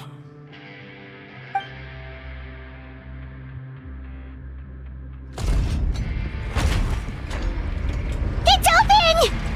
Disable that sluice gate! Jam it! Don't let it close again! That's more like it. In that case, a promise is a promise. Head nurse, there's too much poison gas in here. We have to leave, now!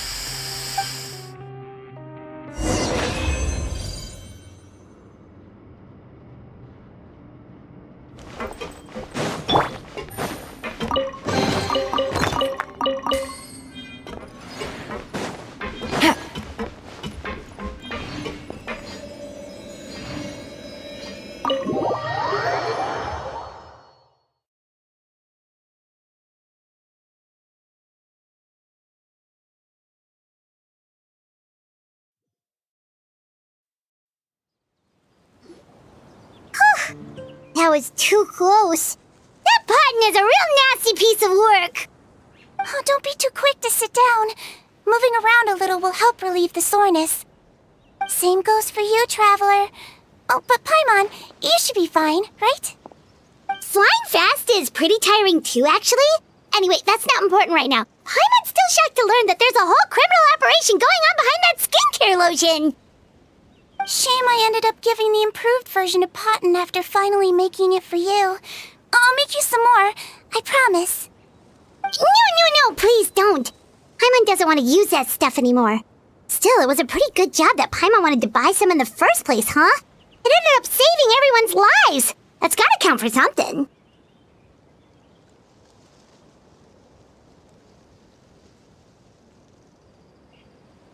Yeah, Paimon was just kidding. Head nurse. I've done a final head count of our team and the criminals. Everyone's here and doing fine. We're ready to escort the fugitives back to the fortress of Meripede. It's a shame that we didn't find Rawat. At this point, I'm afraid he's probably deceased. What a horrible bunch. Especially that Potton guy. If he hadn't made good on that deal, we'd all be dead because of him. No, we wouldn't. I always keep a whole bunch of antidotes on me for emergencies, and one of them neutralizes that poison gas. We'd have been fine, even if you hadn't opened the gate. What? Then why did you give him the potion? If this is true, I must concur. Sorry to be blunt, but I think you made a bad decision by handing him that bottle. If he changes his appearance and flees Fontaine, it's unlikely that we'll ever find him. No matter how cooperative his accomplices are when we question them. No, you don't understand. I gave him the potion precisely so we could be sure where he'll go next. What do you mean? We gotta hurry. She won't last much longer.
Of a muscle.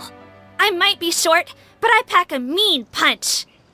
Captain, you're just in time. While I was lying in wait, I spotted this crook snooping around, trying to find a way in. So I detained him. Oh, his face. Are you... Potton? So this is where you were heading, huh? What? This is how Potton looked before his face was marred. His current appearance matches the mugshot on his arrest warrant. I see. Wait, so what's going on? Wasn't the whole point of the potion to disguise himself and escape Fontaine? Why would he change back to his original face and run right into our trap? Enough of this nonsense. Let me in! You better pipe down. There's an old lady in there who's very sick. No way are we letting a crook like you inside. To heck with it. Listen to me. I'm Rawat. That's my mother in there. He's gotta be lying, right? Rawat was a victim in all this. He was forced into it against his will. How can he and this monster be the same person? Forced against his will? That's the funniest thing I've heard all day. Back when I was being coerced, everyone thought I was colluding of my own free will. And then when I actually became a criminal in my own right, you all suddenly thought I must be under duress. Amazing what a difference a handsome face makes. Save us the speech. Explain yourself. You want an explanation? Fine. I'll tell it how it is. When I was just Potton, the whole world treated me with contempt. Ew. What do you want? Get away from me. Women despise me. Collaborate? You don't look like much of a researcher to me. My peers scorned me. Mr. Potton, was it? I'm most interested in your research. Consider my offer carefully. I doubt you'll find other investment opportunities. Only villains would work with me. You want out of the game? Forget about it. Turns out, I slipped up a little. Left your picture with some Marechaussee Phantom officers. Easy mistake to make. Now they've listed you as an accomplice and drawn up an arrest warrant. So I suggest you put any thoughts of running away to rest. If you get caught by the guards for being in the synth business, you ain't ever seeing the light of day again.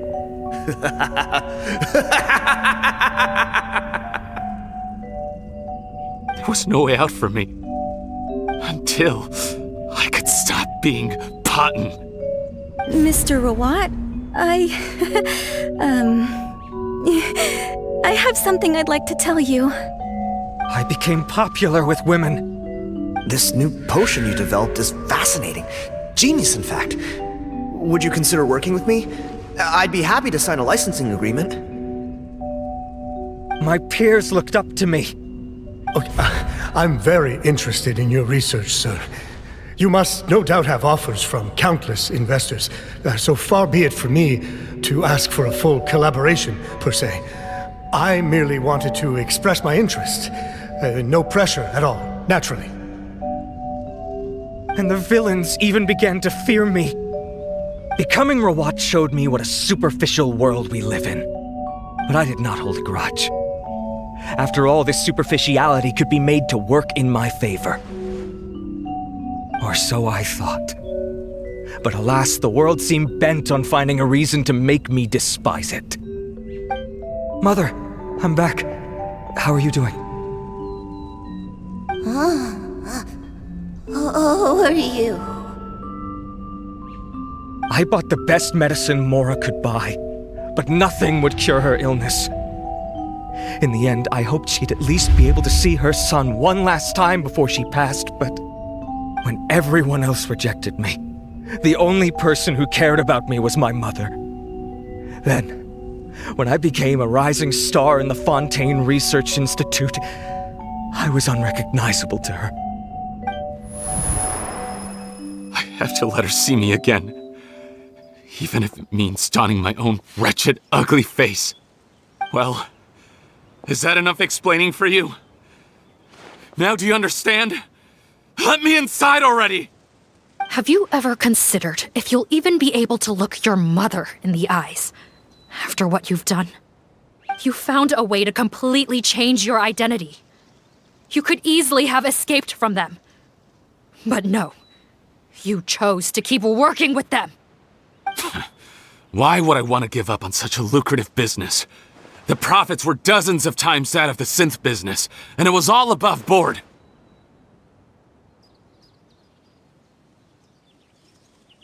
So you kept being a villain just for the money? Villain?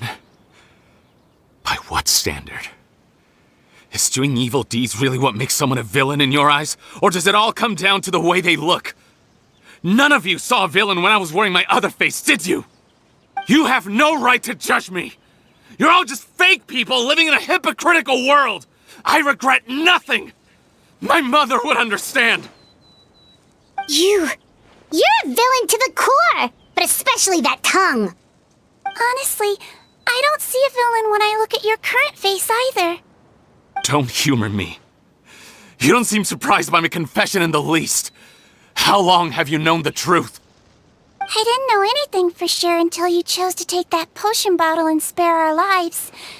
But if you're asking when I started suspecting you, it was the first time you came to see me at the infirmary. I had to confirm my suspicions.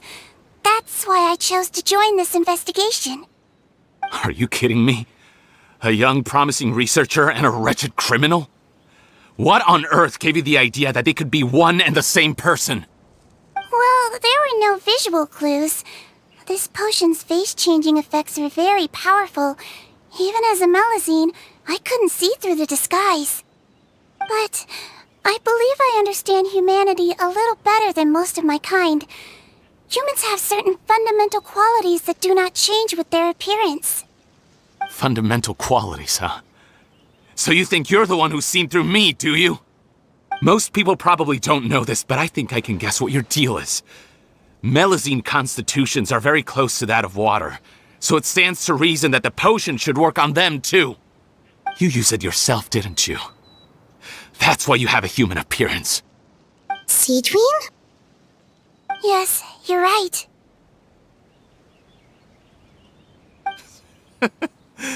I'll bet it was back in the days when Melusines were discriminated against because of their appearance. It was either carry on living in the gutters as part of an alien race cast out by humanity, or become the head nurse of the fortress of Meripede, revered by all. Not a hard choice to make. It's a no-brainer.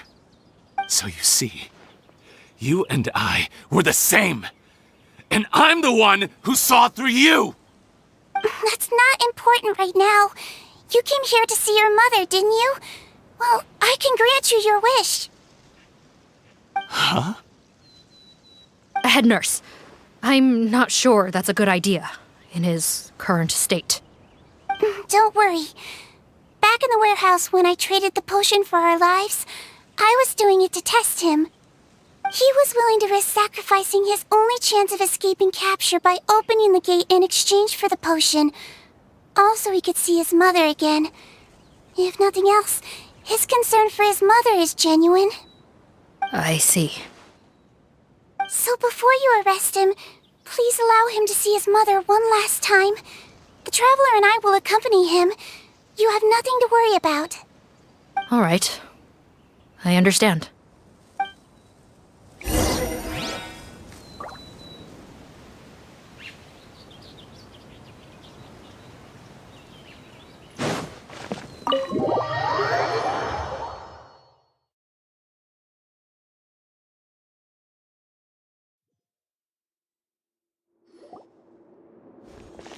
Mom?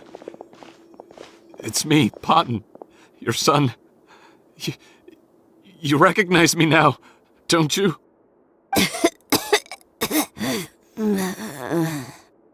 Mom, what's wrong? I'm sorry, but I have some bad news. I examined your mother last time we were here, and it appears that due to her prolonged fever, she's lost her eyesight. What? Your appearance no longer has any bearing on her ability to recognize you.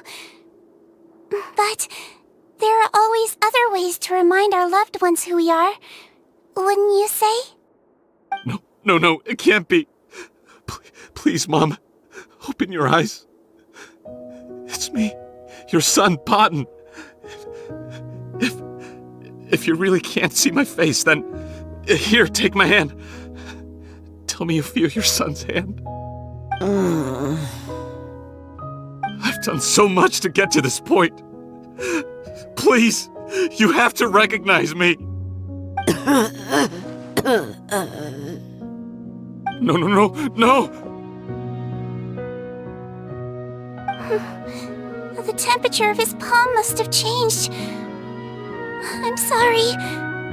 It seems I couldn't bring him back to you after all.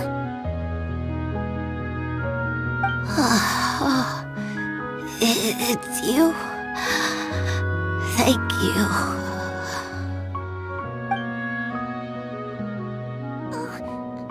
Of course. Mom, why will you answer her and not me? Why? No more questions, Potton. She's gone. Mom?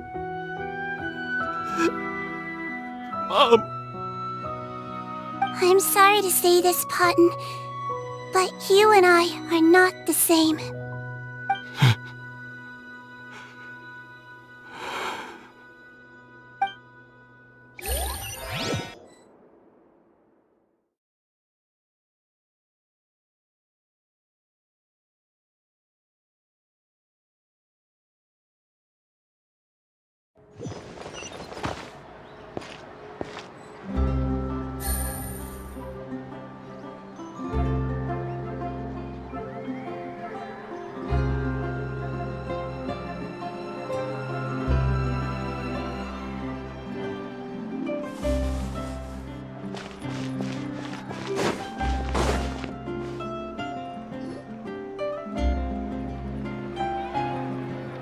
wait is over, everyone!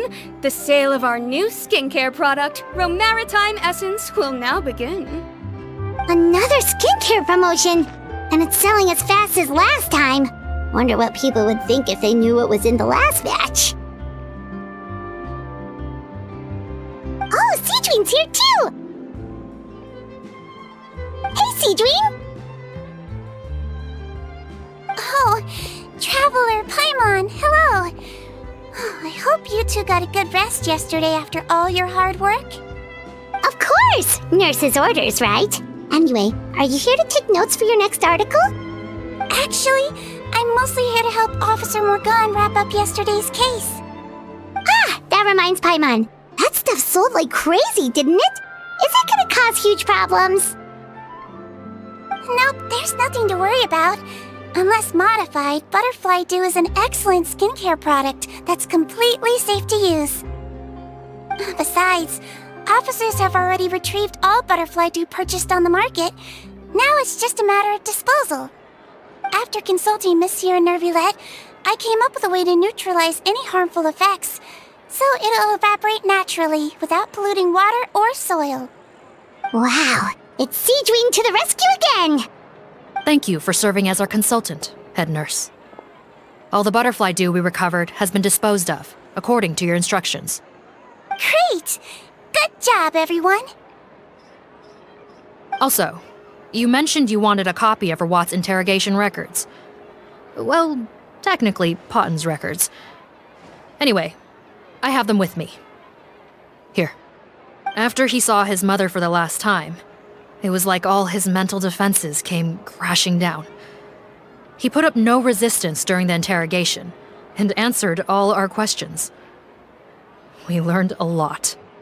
Apparently, the formula was something he discovered by chance while helping the criminal gang produce synth. Later, he came up with the idea to dilute it and use the resulting substance as a skincare product. Their supplier was Vache, but you could also argue that they were the ones doing him a favor. His operation helped Vache's gang dispose of an enormous amount of evidence. It made for a seamless collaboration. One man's trash was another man's treasure, and there were no loose ends. It's no wonder we never noticed what Potten's gang was up to. Vache again, huh? Is there still no end to the harm he caused? Make no mistake, the crimes of Vache and his accomplices will come to an end. It's only a matter of time. Since the flood cut off their supply of primordial seawater, they've been forced to resort to riskier methods, like using their private reserve to attack people on the street. Naturally, those attempts all ended in failure. After receiving numerous reports, we were able to zero in on the gang and eventually round them up. That sounds more like it! Based on what he told us in his confession, we pretty much had him backed into a corner, even though he made a point of distancing himself from the gang while disguised as Rawat. He tried to throw us off his tail by reporting his accomplices, giving him enough time to transform back into Potten and see his mother one last time. But there was one thing he hadn't anticipated. Even though Potten had been missing for a long time, we were very much still on the lookout for him. So the moment he appeared in public after changing back to his original appearance, we caught him. So he tried this once before, huh? Guess he really did want his mother to see him again. But in the end... Looking at the interrogation records, it seems like he spent the first sum of money he earned as Rawat on his mother's treatment. Yes, which is why I suspect that his initial motive for using the potion was not personal greed, but a desire to become somebody who had the power to save her. Even so, he went too far. In the end, he got what he deserved. I understand. Thank you for bringing me these records. Why did you want them anyway? Potten was one of my patients, so I need to put together a medical file for him. My teacher always stressed that a person's life experiences are just as important to their file as their medical history. Why are you still treating him like your patient? Isn't he kind of beyond redemption now? That may be true, but a patient is a patient, regardless of the choices that bring them to my care. One last thing, head nurse. Please keep everything you know about this potion a secret. It would be for the best if most of Fontaine knows nothing of its existence. I know my fellow officers and I will be able to sleep easier if that's the case. Of course, not to worry. Thank you for understanding. I'll take my leave then. So, Sigewinne, did you really use that potion yourself? Why do you sound so surprised, Paimon? I told you all about it. It was quite a while ago now. You mean that story about the witch and the potion? So it was really, actually, genuinely a true story? Yes, it really, actually, genuinely was. But...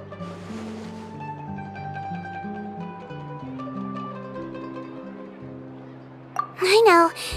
There are some secrets I can't tell anyone about.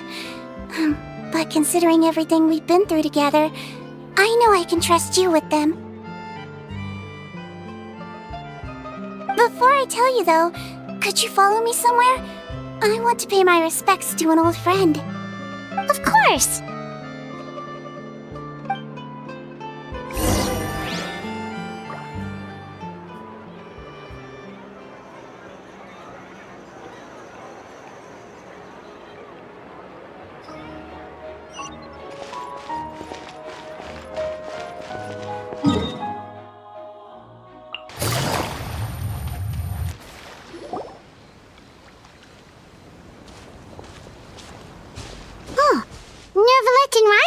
They're here too!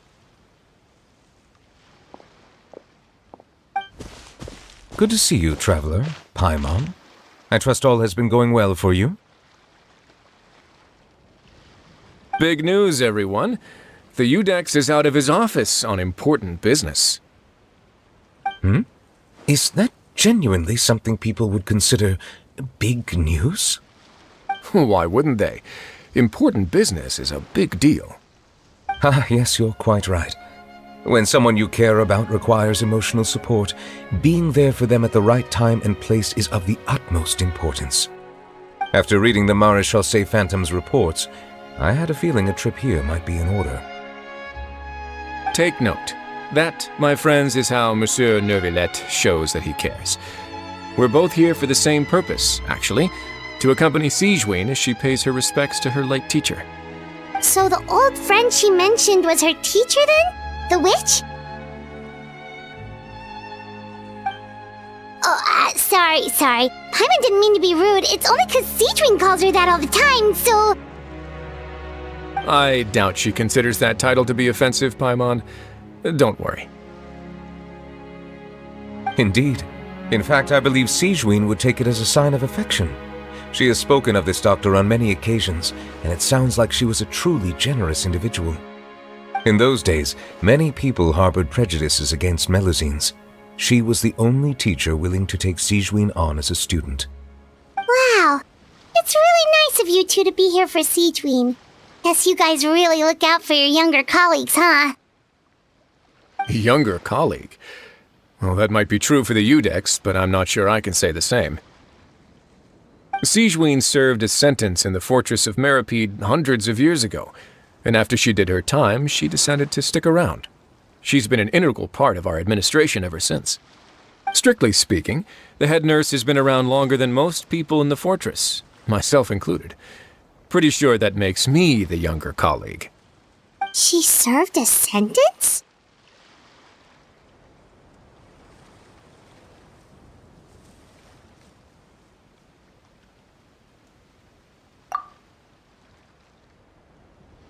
Yes, long before I became Udex, there was an ancient law in Fontaine that prohibited any attempt to transform another species into a human.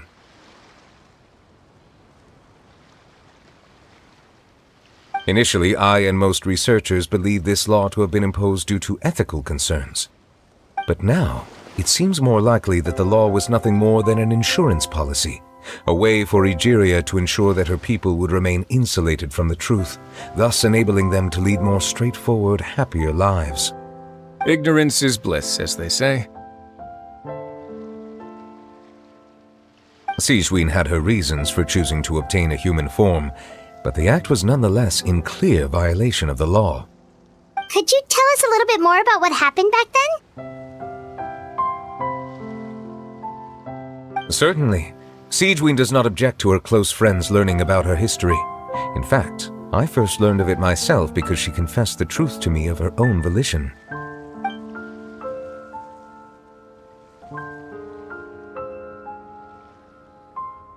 Even with their daughter so ill, they kicked you out? Stubborn as always. And prejudice isn't a disease I can cure either.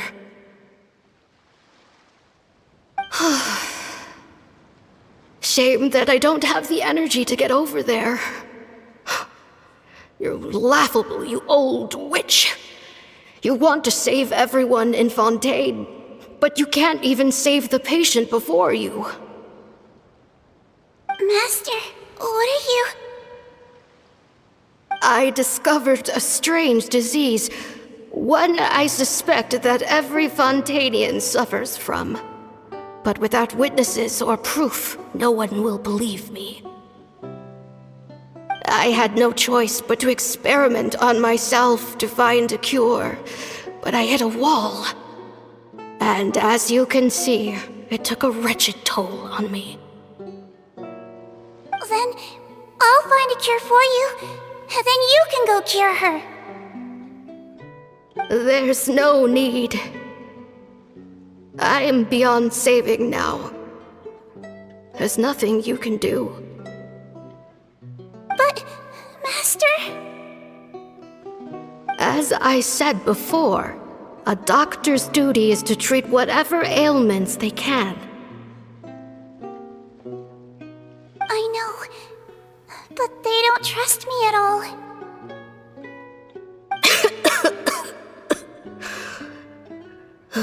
That girl. She's your first ever patient, isn't she? Tell me, what cost are you willing to bear to see her cured? I'll do whatever it takes. Even if it means breaking the law and being punished for it? As long as I don't hurt anyone, yes.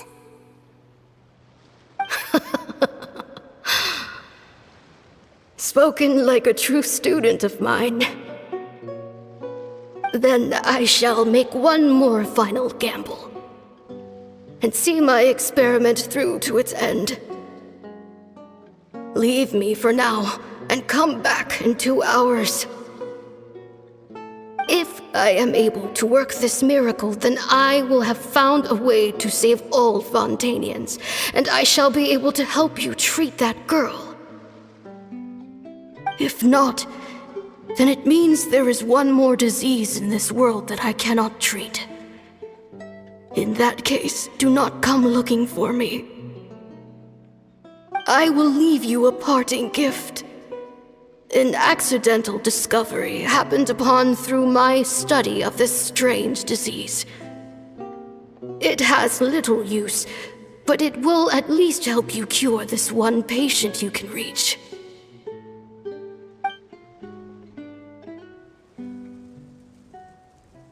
When Sigewinne returned, the miracle had not occurred. She found a potion bottle and a note on the table. After using the potion as instructed, she gained her current form, breaking Fontaine's law in the process. And after I had confirmed the veracity of the events, I gave my verdict. So that's what happened.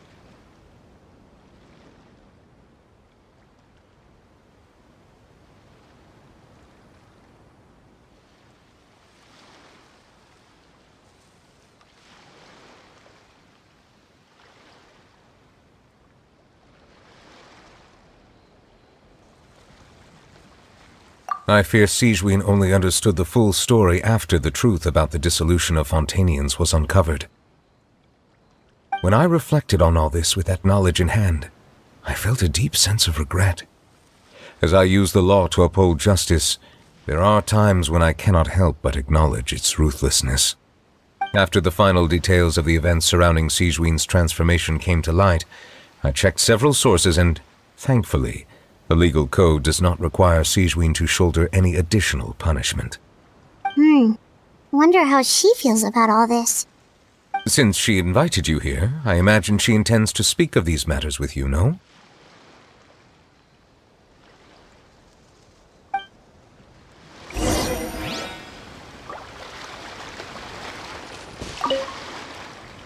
On behalf of the Maréchaussée Phantom, I would like to once again thank the Fortress of Meripede for your assistance in the response to yesterday's prison break. Our head nurse and the Traveler in Paimon did most of the heavy lifting, I would say. Sigewinne seems to be in good spirits. I trust work hasn't been too hard on her lately? Well, she might be the only permanent medical staff in the fortress, but there's plenty of people with medical knowledge willing to help her out. I am most relieved to hear it. The way you're asking after her well-being makes you sound like a concerned parent. Well, I won't lie. I've always seen myself that way. Showing your age a bit there, don't you think? Indeed. Actually, I often forget just how much older I am than you. Well, while we're on the topic, what did you do before getting this job anyway? Spend all day swimming in the sea from east to west and then north to south? Yes, and from the surface to the ocean floor on occasion. Wow. Impressive. Apologies, that was merely an attempt at humor. You can disregard what I said. That's impossible, I'm afraid. My imagination's already running wild.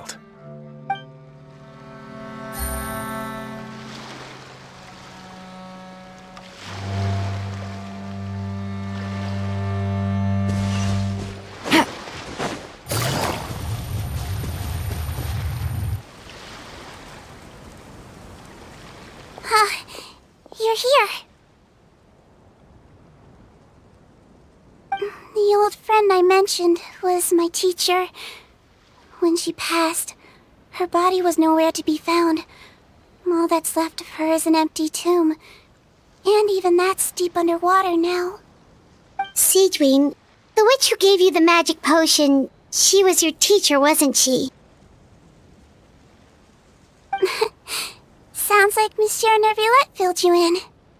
After learning the truth, it must have been hard to process, huh? Well, to be honest, after I realized what really happened that night, my first thought was that it kinda made sense. It seemed exactly like the sort of thing she would do. But she was planning to sacrifice herself and never told you! That's just who she was. If lying is what it took to get a kid to take their medicine, then that's what she'd do.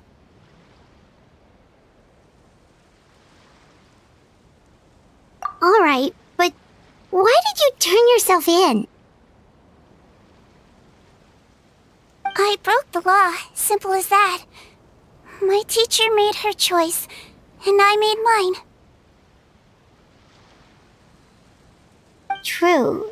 It's just the way Potton framed it when he was asking you all those questions, it made Paimon really mad. You're not like him at all, and everything Neuvillette said confirms that. And yet, you were still convicted and thrown in prison.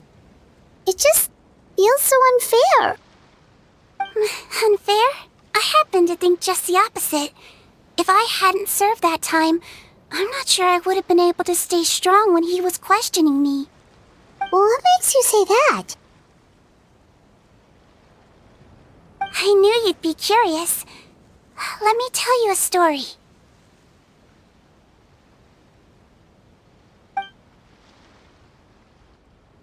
The verdict came down. This Melusine is guilty. The Iudex defended the authority of Fontaine law, but he did not confiscate the Melusine's medical kit. And so, the Fortress of Meripede gained a new little doctor. She still wore her hood and raincoat, even though it never rained in the fortress. Perhaps thanks to her human appearance, no one refused her treatment. She treated more and more patients, and her sentence grew ever shorter. Finally, the people of the fortress could not live without her, and though her sentence ended, she did not leave them either. Then one day, she received an invitation from the outside world. The location seemed familiar, and when she arrived, an old lady was waiting for her. She saw right through the Melizine's disguise, but didn't reveal it. Instead, she asked a question. Tell me, why do you think you gained the respect of so many people, despite being a Melazine? Because I look like a human? It's been 50 years, Sigewinne, and you haven't aged a day. I think everyone knows you are not human. I finally found you, after all these years. I still remember, you know. It was you who saved me that night. But how? I was no longer a Melazine by then. Does it really matter if you're human or Melazine? I remember the warmth of your palm. It's quite unmistakable. And you know what? It hasn't changed one bit. You don't have to hide anymore, Sigewinne. These days, everyone wants to make friends with Melazines. And I think that it's all because of you. I'm sorry I couldn't say this until now, but thank you, Dr. Melazine. Now that's an ending Paimon can get behind. After hearing everything Paten said, I wanted to tell him that it didn't matter who he looked like on the outside. But it was too late. The warmth in his palm had already disappeared. I tried to treat him, but the roots of his problem had nothing to do with his face. I understand. Thanks, you two. I appreciate you being here for me while I talk this through. Oh, it's nothing. Our pleasure. Oh, there's one more reason I invited you here. It's about time I finally give you what I promised. In order to restore the appearances of the face-swapping victims, the Marechaussee Phantom gave me special permission to make a few bottles of that potion. And I made one extra just for you two. We don't need it though. Shouldn't we destroy it? Well, even if you chose to destroy it, I still thought I should give it to you first. You two did so much for me. How could I break my promise? Well, fair enough, but anyway, Paimon's definitely not interested in this stuff anymore. Still, if this is the very last bottle in all of Teyvat, getting rid of it would feel like kind of a waste. Maybe we can give it a special meaning somehow. Oh, Paimon's got it! Melazine physiology wasn't affected by the Great Flood, right? So that means the potion should have a permanent effect on you. In that case, what do you say, Sigewinne? Ever thought about transforming back to the way you used to look? After all, from a Melazine point of view, Paimon bets Melazines look the cutest of all!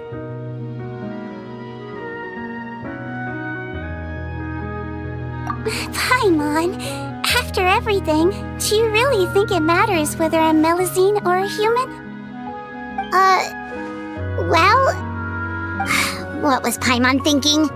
You made up your mind a long time ago! Yeah, let's just destroy this thing! Leave it to me.